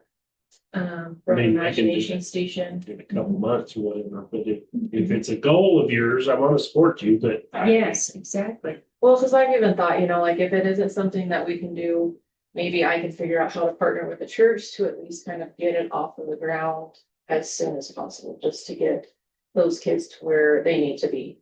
Because even with having pre-K come 4 days a week this year, granted it's only half day. The teacher has seen like a huge increase in like their abilities and capabilities Yeah. with just that consistency. Jelaine wouldn't move here, would she? No, but she may be interested in branching. She does have an extra building that she's not using. She move it up here? Would she move it here? I went past her. She's very nice and very willing to help. Yeah, she's a neat lady. Maybe we should have. She's. All right, is So, that enough on that one? yeah. CTE plans? So Or I'm now? gonna share my screen. Whoops. Thank you, hang on, ladies. sorry. I don't think it. Are you seeing anything or just my background? Yes, we saw it a second. Hang on just a second. Are you seeing a New Mexico PED screen? Yes. Yes. Oh, Yeah, perfect. a balloon in the corner and then CTE regions and priorities. Yes. So I know that I think it was last summer or the summer before when Alina went to a law conference with us, there was, I think it was the New Mexico Vistas site that she didn't know existed. And so I thought I would show this first and then I'll get into kind of the more CTE plan. But the PED is pushing career technical education through the College and Career Readiness Bureau. They're wanting to make sure that every school provides these opportunities. For so long, we've pushed every kid kind of towards college. That seemed to be like that's where we wanted them to wind up. They're now kind of backpedaling a little bit and picking back up that kind of industry credentialing and making sure that a student is going down the track that is best for them versus sending them to college, having these high fail out rates at post-secondary. And so this is a PED push.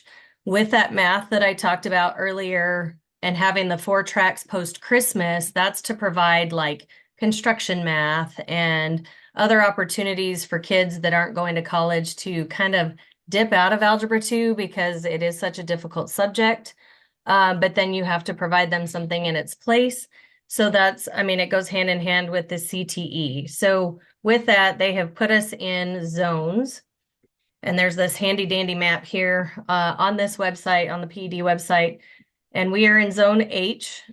So with that, it tells you who our regional coaches with College and Career Readiness Bureau.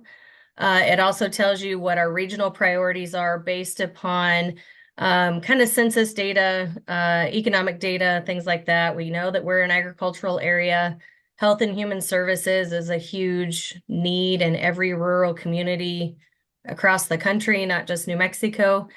I don't necessarily agree with this hospitality, events, and tourism unless we want to bring the UFO tours back up this way. But we have identified as part of our shift with CEN, the natural resources. And so that is the wind farms, the solar farms, things like that. That can tie closely with agriculture and what we call precision agriculture, but it's really kind of its own standalone. And so they do have this map. They have put us in zones. PED is kind of pushing this a little bit. So for us, and let me put that in slideshow mode. We have already kind of completed phase 1 of a plan that ChatGPT helped me write, that I sent to Randa. And we can share the written plan. I can share the slideshow with you, whatever form you want to look at it best in. We've already kind of completed phase 1, and we've created what we call MOUs, or memorandums of understandings, with Eastern New Mexico University in Ruidoso. We also have an MOU with Eastern New Mexico and Portales. We still carry our MOU with Clovis Community College, and we can look at other MOUs. However, ENMU Ruidoso they kind of get the like priority over us because we're in their zone. And so they have already built pathways to kind of help us along with this area. That's the lined out courses that students would have to take for an associate's by the time they graduate high school. There's welding credentialing, wildland fire, first aid, culinary, I think early childhood education, and a couple others. I think wind energy falls in there also. So we've kind of completed phase 1 that ChatGPT wrote up. However, like we want to expand our meaningful post-secondary and workforce opportunities. We want to overcome that rural access and barriers, connect learning. And so some of this is kind of tied with that whole CEN Roscoe model, and what we're looking at as far as getting these pathways into the hands of our students and explaining what those pathways mean. And so we've created those partnerships. We've identified some of those pathways and ways to do that. We've aligned it with all the graduation standards set forth by the NMPED, and we know all the course codes. And then that's kind of just the basic. We know our students need this. They're going to be interested in something along the way. And so these are the other initial kind of pathway priorities that ChatGPT identified for us also. Agriculture, the precision agriculture is bringing that technology in with our agriculture, and then livestock management, agribusiness, skilled trades like welding, construction, electrical, and then the healthcare is huge. But they also identified business and IT as part of that. So if we're doing drone surveying of wind turbines and solar panels and things like that, that IT is going to come in to play a part in that. And then business is just good for everybody. And that's why we've always offered marketing and business education in Corona schools. And so phase 2, kind of looking at it, we're looking at the 26-27 school year, is kind of really launching those priority pathways, getting those kids more information on the associate's degree and what the pathways that they choose, and then getting them all enrolled in those dual credit courses, communicating more with students and families of what that means and what it looks like. It says assigned CTE coordination. We kind of have some of that. Becky Pounds and I kind of tag team some of that. We've brought in Opal Greer from Region 9 is coming to work with some of our students. She's helping me reach out and do some of those connections. And then embedding it in the master schedule. And that's where I started with building the big dream schedule first and making sure that it was going to fit if we were, in this area. Now, I will say if we have to do a combined 6 through 12 schedule like we did this year, that does limit some of our opportunities, some of our timeframes, because it definitely overloads our ELA and our math areas and our science. Social studies, we were able to break up a little bit, but God bless Miss Aramusby, Miss Pounds, and Miss Zook because they're working their tails off to make sure all those kids are getting everything they need. Now, like phase 3, to expand and deepen these pathways, that would be like the 27-28 school year, and adding any additional pathways that students might be interested in, getting some of that more internship and job shadowing things lined up. However, we have some of those preliminary things going on with the Workforce Development Board out of the eastern side of New Mexico. They already have some opportunities that our students can take advantage of. However, they're not directly in Corona. They would have to travel to areas like Roswell or Ruidoso. So trying to create some more of these in partnerships with local, like Pattern or local ranches, the university, local business owners, things like that. CEN also fosters that strengthening of the FFA and 4-H partner alignment because 4-H and FFA already have so much deep curriculum built. They want you to make sure that you're deepening that. We already kind of have some of that going, so we can move that up a phase if we needed to. But then increasing our credentialing opportunities. I'd like to move that into phase 2 because I think we have high quality teachers that could be credentialed. I just don't know what that looks like yet. I've got a couple calls scheduled with some people, and the state PED is working on what that credentialing looks like also. I just sat on a call yesterday. PED has taken on a company called Advanced CTE in order to help create the New Mexico model. And that was the big question that probably 80% of the call or the people on the call asked was, how do we get teachers that we already have credentialed in those areas? And then sustaining and improving, that's just kind of tweaking things as we move along past 2028 and how we move things and where we want to go. This is just kind of more information of how we provide that student access, staffing, and capacity. Right now, if we take advantage of those dual credit classes, we allow time in the schedule for Miss Aramusby and Miss Pounds to help those students in English and math on those courses that they're taking for their associate's degree. That's going to be important. And just providing students those supports from the staff that we already have is going to be huge. But then maybe looking at getting Mr. Christ credentialed to teach welding, or do we see if we can't get somebody from Huey's fabrication shop credentialed into allowing our students to go up there and do some things within their shop. And then just kind of building those partnerships. Now looking at funding, we haven't done a lot of Perkins lately in the past because the amount of paperwork and receipt tracking is a full-time job in itself, but that's another funding source that we could potentially tap into as we move forward in some of this. There's some other grant opportunities that I think we could use. I answered a survey today, and the PED asked how we would pay for credentialed or to get teachers credentialed for dual credit. And I was very blunt and told them they needed to pay for that and use the excess that they have in legislation. We'll see what PED decides. I don't know if they'll like my response or not, but and then just kind of measuring our success, trying to figure out each phase of the project, setting forth our goals, making sure they work. So I know we're talking a lot. I'm going to stop my share right now, but I know we're talking a lot about tightening our belts, moving into the CTE realm and throwing all these darts anyways. Moving into the CTE realm is really a non-negotiable. It's being pushed by the PED. It's what we have to provide our students to get them in their graduation requirements. It's meeting the needs of the PED. So that's kind of that CTE plan. I will email out the kind of outline form and the slideshow so that you have all that information in front of you. Again, we can tweak it a little bit. This was written with the help of ChatGPT because I wasn't really sure what a CTE plan looked like or what we were wanting. I think this did a pretty good job of at least giving us some timelines for a couple phases and providing us at least a basis for where we start things. Any questions? So this has to start in the 26-27 school year? Yeah, I think it's by August of 27, we have to have that split algebra 2 class. So I mean, yeah, basically we have to start offering some of these CTE. We already do some of that with our FFA program and making all of our kids take FFA or ag classes. We're already kind of checking some of the boxes off in what we're doing. However, we're going to have to expand it even further.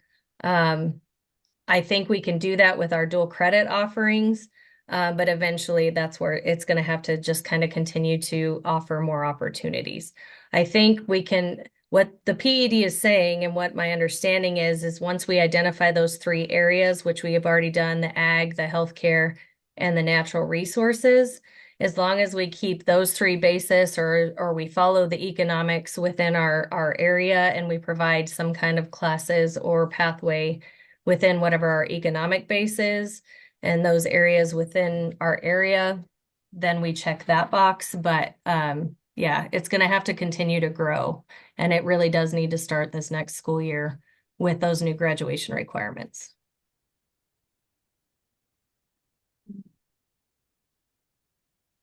Okay. I think we can make it work So if we can't add the extra staff members and we have to go back to that master schedule like we have this year, we can check those initial boxes, but eventually we're going to have to expand. Yeah, that's the only thing bad is when you gotta add all these classes and you don't have the staff. Yeah. I mean, and it would be, that's why the big schools get away with it because they can have 27 kids for one teacher where we have 2 kids that want to take that. Yeah, we gotta have a teacher over there. And then these 2 want to be over here. We gotta have a teacher for that. We just can't. It's just, I will say I think- like our avid elective time, building that in there, that becomes like if you tour Roscoe, my envision and Roxy might be able, I don't know if she's still there. I know Casey left, but when we went to Roscoe, they had a giant room. I called it the Avid Pit. I don't know what they really call it, but it's a big room where the students are leading a lot of that instruction. If we've got them in dual credit classes and you've got 1 or 2 teachers that are facilitating and making sure students are on task, you can get away with some of that. I know part of the feedback was not putting the kids on the computer so much, but that's what college and career that's what your training programs are anymore, is they're all online. All of your college stuff. I mean, Hitch goes to class, gets his lecture, and then everything else is online. So I don't think we can get away from the computers if we're really trying to prepare them for college and career readiness. But I think we have some opportunities that we could put them in a big classroom. We could have some team teachers or team facilitators in there. They're not really teaching the classes, the instruction's coming from online, but you've at least got some facilitation happening where kids are staying on task and it's not just a free class period. They're being monitored, they're being made to get their stuff done. We have some of that. We've had some of that in the last couple of years where our college kids wind up getting kind of shoved in a corner and they're not being monitored, and that's a detriment to them because there's not somebody monitoring them. And that's where we need a little bit more room within that scheduling for some teachers to do that. Now, we could put them in a room, they're doing the Avid thing, and Roxy could still be providing interventions. Becky could still be providing interventions, and you just sift the kids where they need to be for that time frame.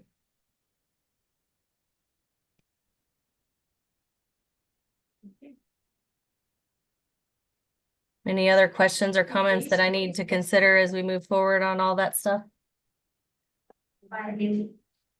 So based on that information in this upcoming budget, does Vicky have everything she needs to make sure, based on what that has in it, that we're covered for the stepping stones for that, Yes, for the CTE? and some of it was like specifically allocated for CTE, and so that was put into like.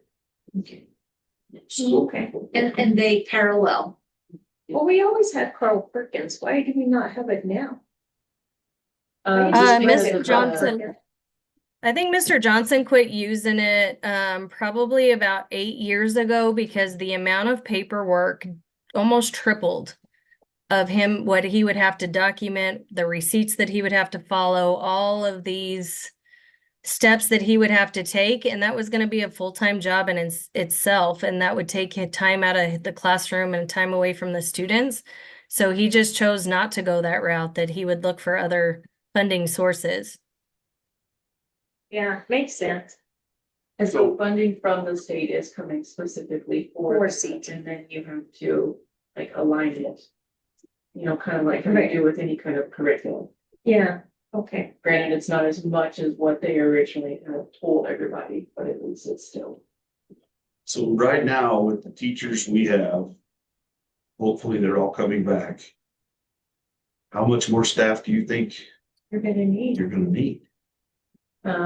So we definitely think that we need somebody additional on the middle school side here to be able to free up a couple of those classes or, you know, hours. For our high school teachers to be able to help out with intervention and in the Avid. So is that like just an all-around teacher can teach anything, or is that, or you need to be Mostly math, specific? science. They could be K-8 credentialed, or they could be secondary 612 credentialed with endorsements in math or science. So that's one. That and then, and I know one of the biggest things for our teachers was that they each got their own grade level in elementary. That was something that was always promised to them. However, whenever we only have 3 students in a class or 4 students in a class, It's just, especially in our younger kiddos, it's a lot harder to make sense of compared to, you know, 3, 4, 5, those are testing grades. And so that looks a lot different right, than understood. our younger kiddos. So I think we'll be okay with combining K1 again. And, you know, I sent Vicky kind of like our projected staffing. And so Region 9 is also looking into getting an interventionist for us, a reading interventionist. So we would have a math interventionist 2 days a week and a reading interventionist 2 days a week. And so that'll be in our Region 9, you know. And will you, yeah. And Roxy's not planning to retire? No. No, she said she's got 5 years. Good. That's what I told her when I graduated in 5 years. Wonder who she's one. Paying full benefits. Oh. Yeah. Yeah, you Little know, baby. yeah, that, yeah, the Yeah. little, yeah. So That's just- before Finn reaches our classroom. No, I'm just kidding. That's what I was wondering, if she was waiting on Kelsey and them to graduate, or she was waiting for graduation, yeah, for For retirement. retirement. For Miss Bell. And Miss Gunn, yeah. Oh, yeah. So one for that, and then are you still gonna look at a special ed? Yes. Yeah, We still need a special teacher on the elementary side, so there will be 11. said 18 without you. I think 11, because there's a few that are coming on this side, so it'll be 11 at the high school. 7 over there. Are they, If- are those sped kids, are they ingrained in the community? Pretty much, but it's not like they're gonna, in this, soon as school, by next school year, they're not gonna be, so most of them are. So that's not gonna change. So. Two? Was on like the monetary side of it. Yeah, oh yeah, it helps monetarily, but then it. But the teacher wise, I mean, it takes. So, okay, no, I was just. I will- I'm just wondering. I will also say You're- if we can separate pre-K from library art, and whether that's with an EA or what that looks like, that's going to make the middle school schedule a little easier to build in those prep hours, because they're not going to be a morning core like the high school, because there's going to be, you know, like our math science person would be one person and our ELA social studies would be one person, but they would have elective time within that morning, utilizing Mr. Christ as the ag teacher and providing ag 6, 7, 8. And then I would like to be able to provide them some kind of library art time within that schedule to be able to provide those prep hours for the teachers as well. So that would be important, but I think Randa and I have looked at some things that we could potentially get by with utilizing Maybe somebody at an EA level for that position for library art, but we have to look at some waivers and some different things because technically they're supposed to be a master level teacher to do library. That doesn't work for a rural school. The amount of credentials for library. Library is great, you know. That's crazy. But you might have a better chance of getting an EA than getting a full-blown teacher. Yeah, and it's a lot easier too, because even with that, like if we had an EA, we would be able to go through the Ed Fellows program. So, you know, we did get monies for the rest of this year for the Ed Fellows position.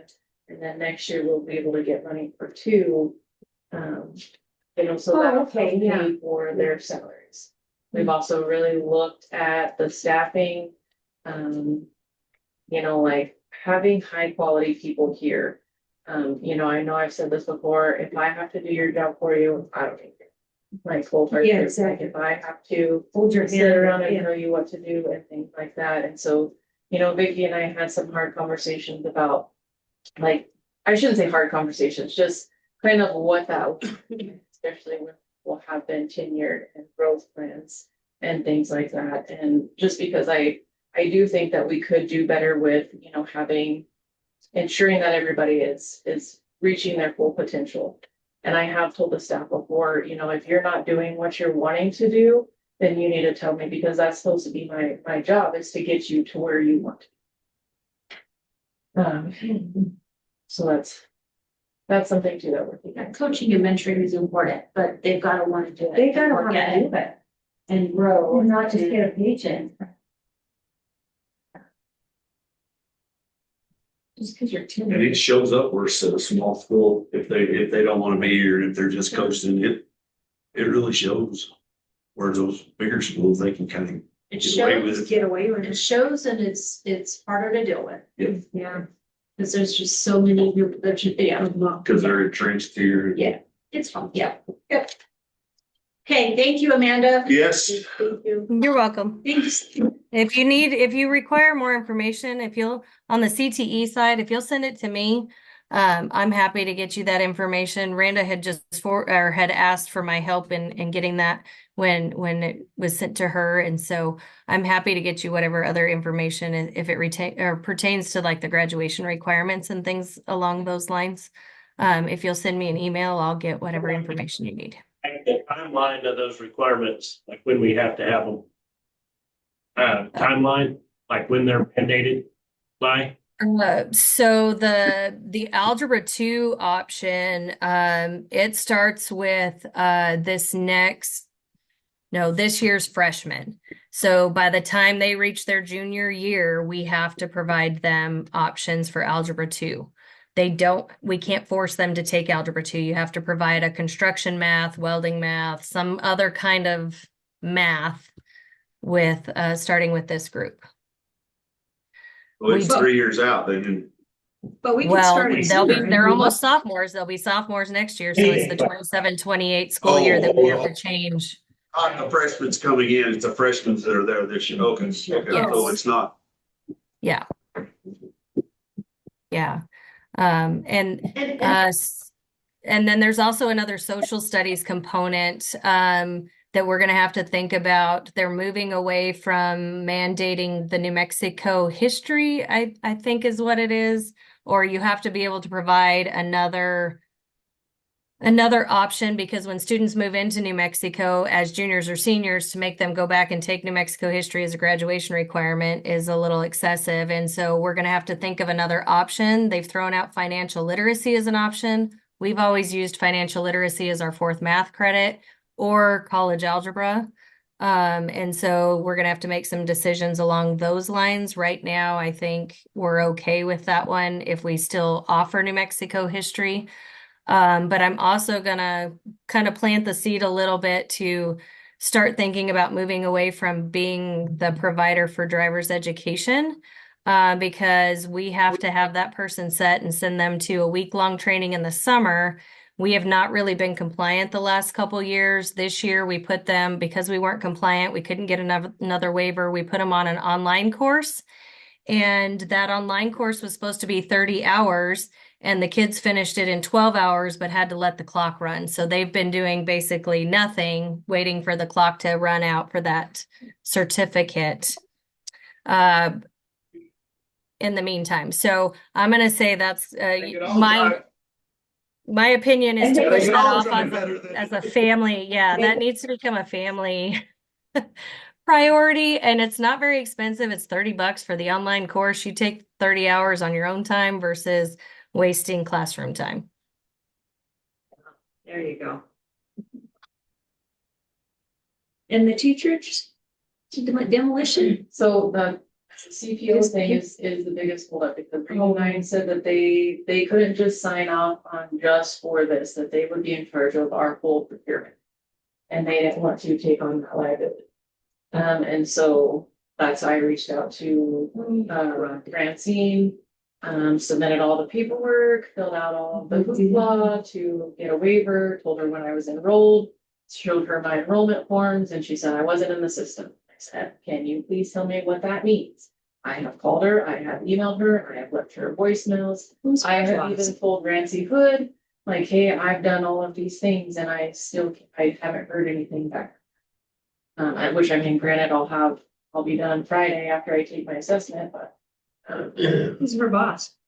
She's the one that's on top of the list on the General Services website. I wonder if you could find somebody at you. Rattle some cages.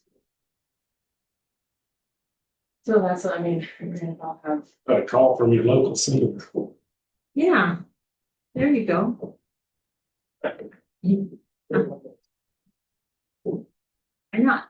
So that's been the biggest holdup, and I do want to apologize because that's some of like the learning curves with me not knowing that I have to have that certification, but then we also didn't have one on campus other than the person who was here previously. Right. And so too, that's why Miss Celia and I are both taking it, and so, you know, in case if something happens and I'm not here or she's not here, like at least there's. Right. That's I see it funny. Reach out to Harlan. Find somebody or Rex Wilson. Cause I mean, I had originally reached out to her like I want to say it was in November. I can check my email thread. Yeah. And I never heard back from her even then asking for. I would. Yeah, like, okay. All Rex Wilson. Amanda, you good? Okay, All right. everybody good? You need some questions? Only thing. Oh, sorry. Go ahead, no, You're on you good. CT. Yeah.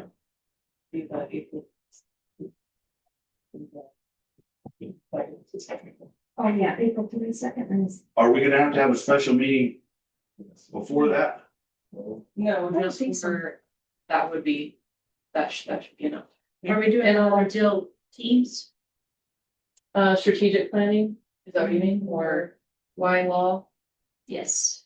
So he said he got an extension on whatever was 16. required, I guess his submission, whatever paperwork, and so he said that next Thursday. Yeah, 16. The 16th, yes. That. And you can be here Or you can do Zoom. or you can do Zoom 16th. from 11 to 12. Okay. You should have gotten an invitation. Yeah, my thing went off, but I didn't check it. Yeah. And you're wanting to do another meeting On the 22nd. special for the meeting budget. for the budget on the 22nd. That shouldn't take too long. 16 is not really. I'm open. on the 22nd. And we do. Okay. Do we need an executive session for some of No, we because it's shouldn't. all Okay. The budget, the budget. No. Yeah. 16 that? is Unless- well, maybe I mean, it's a if good you guys idea. have any questions or.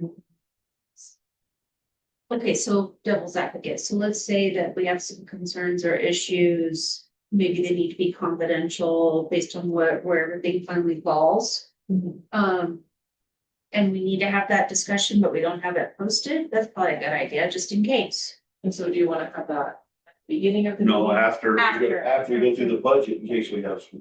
Yeah, that way. The only thing I'm thinking of is like salary for Right. some new positions or Right. teachers. discuss it. Right. That's a very Just to cover it up. good. If we don't have it, we're. So that's just have to be an executive session, but we don't. Or. Or not at all. If we don't. And in our budgets do that following Monday. Yeah, that's the problem, right? If we have a question or concern, I know it, I'm committed. I don't. And I did send out like an elementary needs assessment and a high school needs assessment. Okay. So there's not very many results from them yet, so I'll continue to push for that tomorrow. And kind of email you guys those results just so you can take a look at that too to help, you know, kind of finalize your decisions for budget. And we did, like Ms. Dunlap said, we put together, initially, we met with our leadership team on the calendar options, and they came up with a decision. However, I felt like the whole staff needed to be, you know. Yeah, so- exactly. So they all got the option to, you know, have a voice with that, and so we do have a unanimous vote with that, so we can. Oh, good. Hear that. Okay. Was that option B? Make it more expensive? No, it was A. Okay, good. It was my favorite. I know, so like photographic memory, so I remember the options that were over there. It was. You know, and Rhonda, I think having the staff here once or twice during the school year for meeting was, Vicky Because- did an outstanding. Yeah, job she in that did. budget. That was and excellent. then like Roxanne brought up that, you know, and I know everybody's always curious about that way. They wanna know what we're doing. Volkswagen. Well, we're not doing anything with it, we're just hope. But, yeah, I think that was very nice. Yeah, like they have a voice. So, yeah, that they We have some can't say. say, I mean, I know they have good leadership. And that's, you know, so that's not the issue. I just don't want you to ever think that I'm trying to go around you but I mean, while they're in here, you want them to feel like they're being heard. And if you have a question and they're in here, you know, ask it. Ask it, Right. yeah. So, I thought that was good.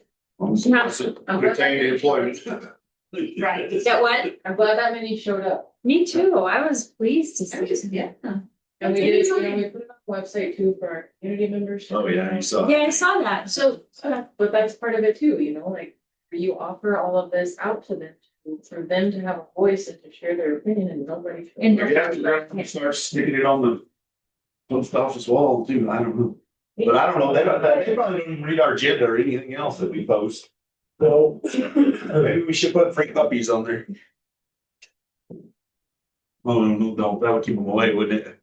Bring your free puppies. And I think the bottom line is, if we need to do some, if we really need to do some good stuff, we have, although I know we're trying to stockpile it, but you know, at the end of the day, we are still a school and we need to do all the things that a school does. Well, so that's a question is, do we kind of develop a policy for the next 2 or 3 years when we rat hole 65, 70%? And then put the rest on to cover bond. I don't know the requirements of the limit money. Yeah. Yes. But it's open, it's discretionary. Yeah. It's ours. We can spend it however we Yeah. want. We can spend it on a, Turn the recorder off. You would like, whatever Nick was saying. May is for him to kind of talk to us about investing some of that. Yeah. That way we're making, you know, we're Money, making yeah. money off of it because it's not making. I think maybe Very you much. said that. I did. I kept saying that a long time ago. Well, and I think it's prudent, responsible to put in Yeah, May and I to say, suggest that a long time. and we can go to the community and say, we have a savings plan Yeah. with this beginning. So, But yeah, make up a deal like we're gonna save 50%, we're gonna. well, just so Spend that 30 they or know that we're not 40. gonna ask for a bond in the future because we weren't responsible now. Yeah, exactly. I Yeah, think, we weren't prudent with what we've been getting. But again, at the end of the day, we're still a school and we need to provide these services. And that's You know, I something mean- too, when I talked to, oh, I had my Jim Miller was who I was talking to. Jim Miller. For pre-K, and I said Jim Hill, because I had PSCFC on the brain. Yeah. You know, but when I submitted our presentation for that, he said, you know, that before they even look at the presentations, usually they already have their mind made up. So you guys. And so with that, they haven't been clear onto when we will be told when we have, like, if we don't have to give our presentation. Oh, However, right, we're okay. still preparing to go. So. No, For the new school. That's good. Do you need somebody to go with it? Miss Vicky's gonna go. Oh, great. So. What about her contract? What is she on? What is her timeline? What is her contract? No, never mind. Cancel. But I should say, is she on contract for maximum years? Or is it a year to year? It's a year.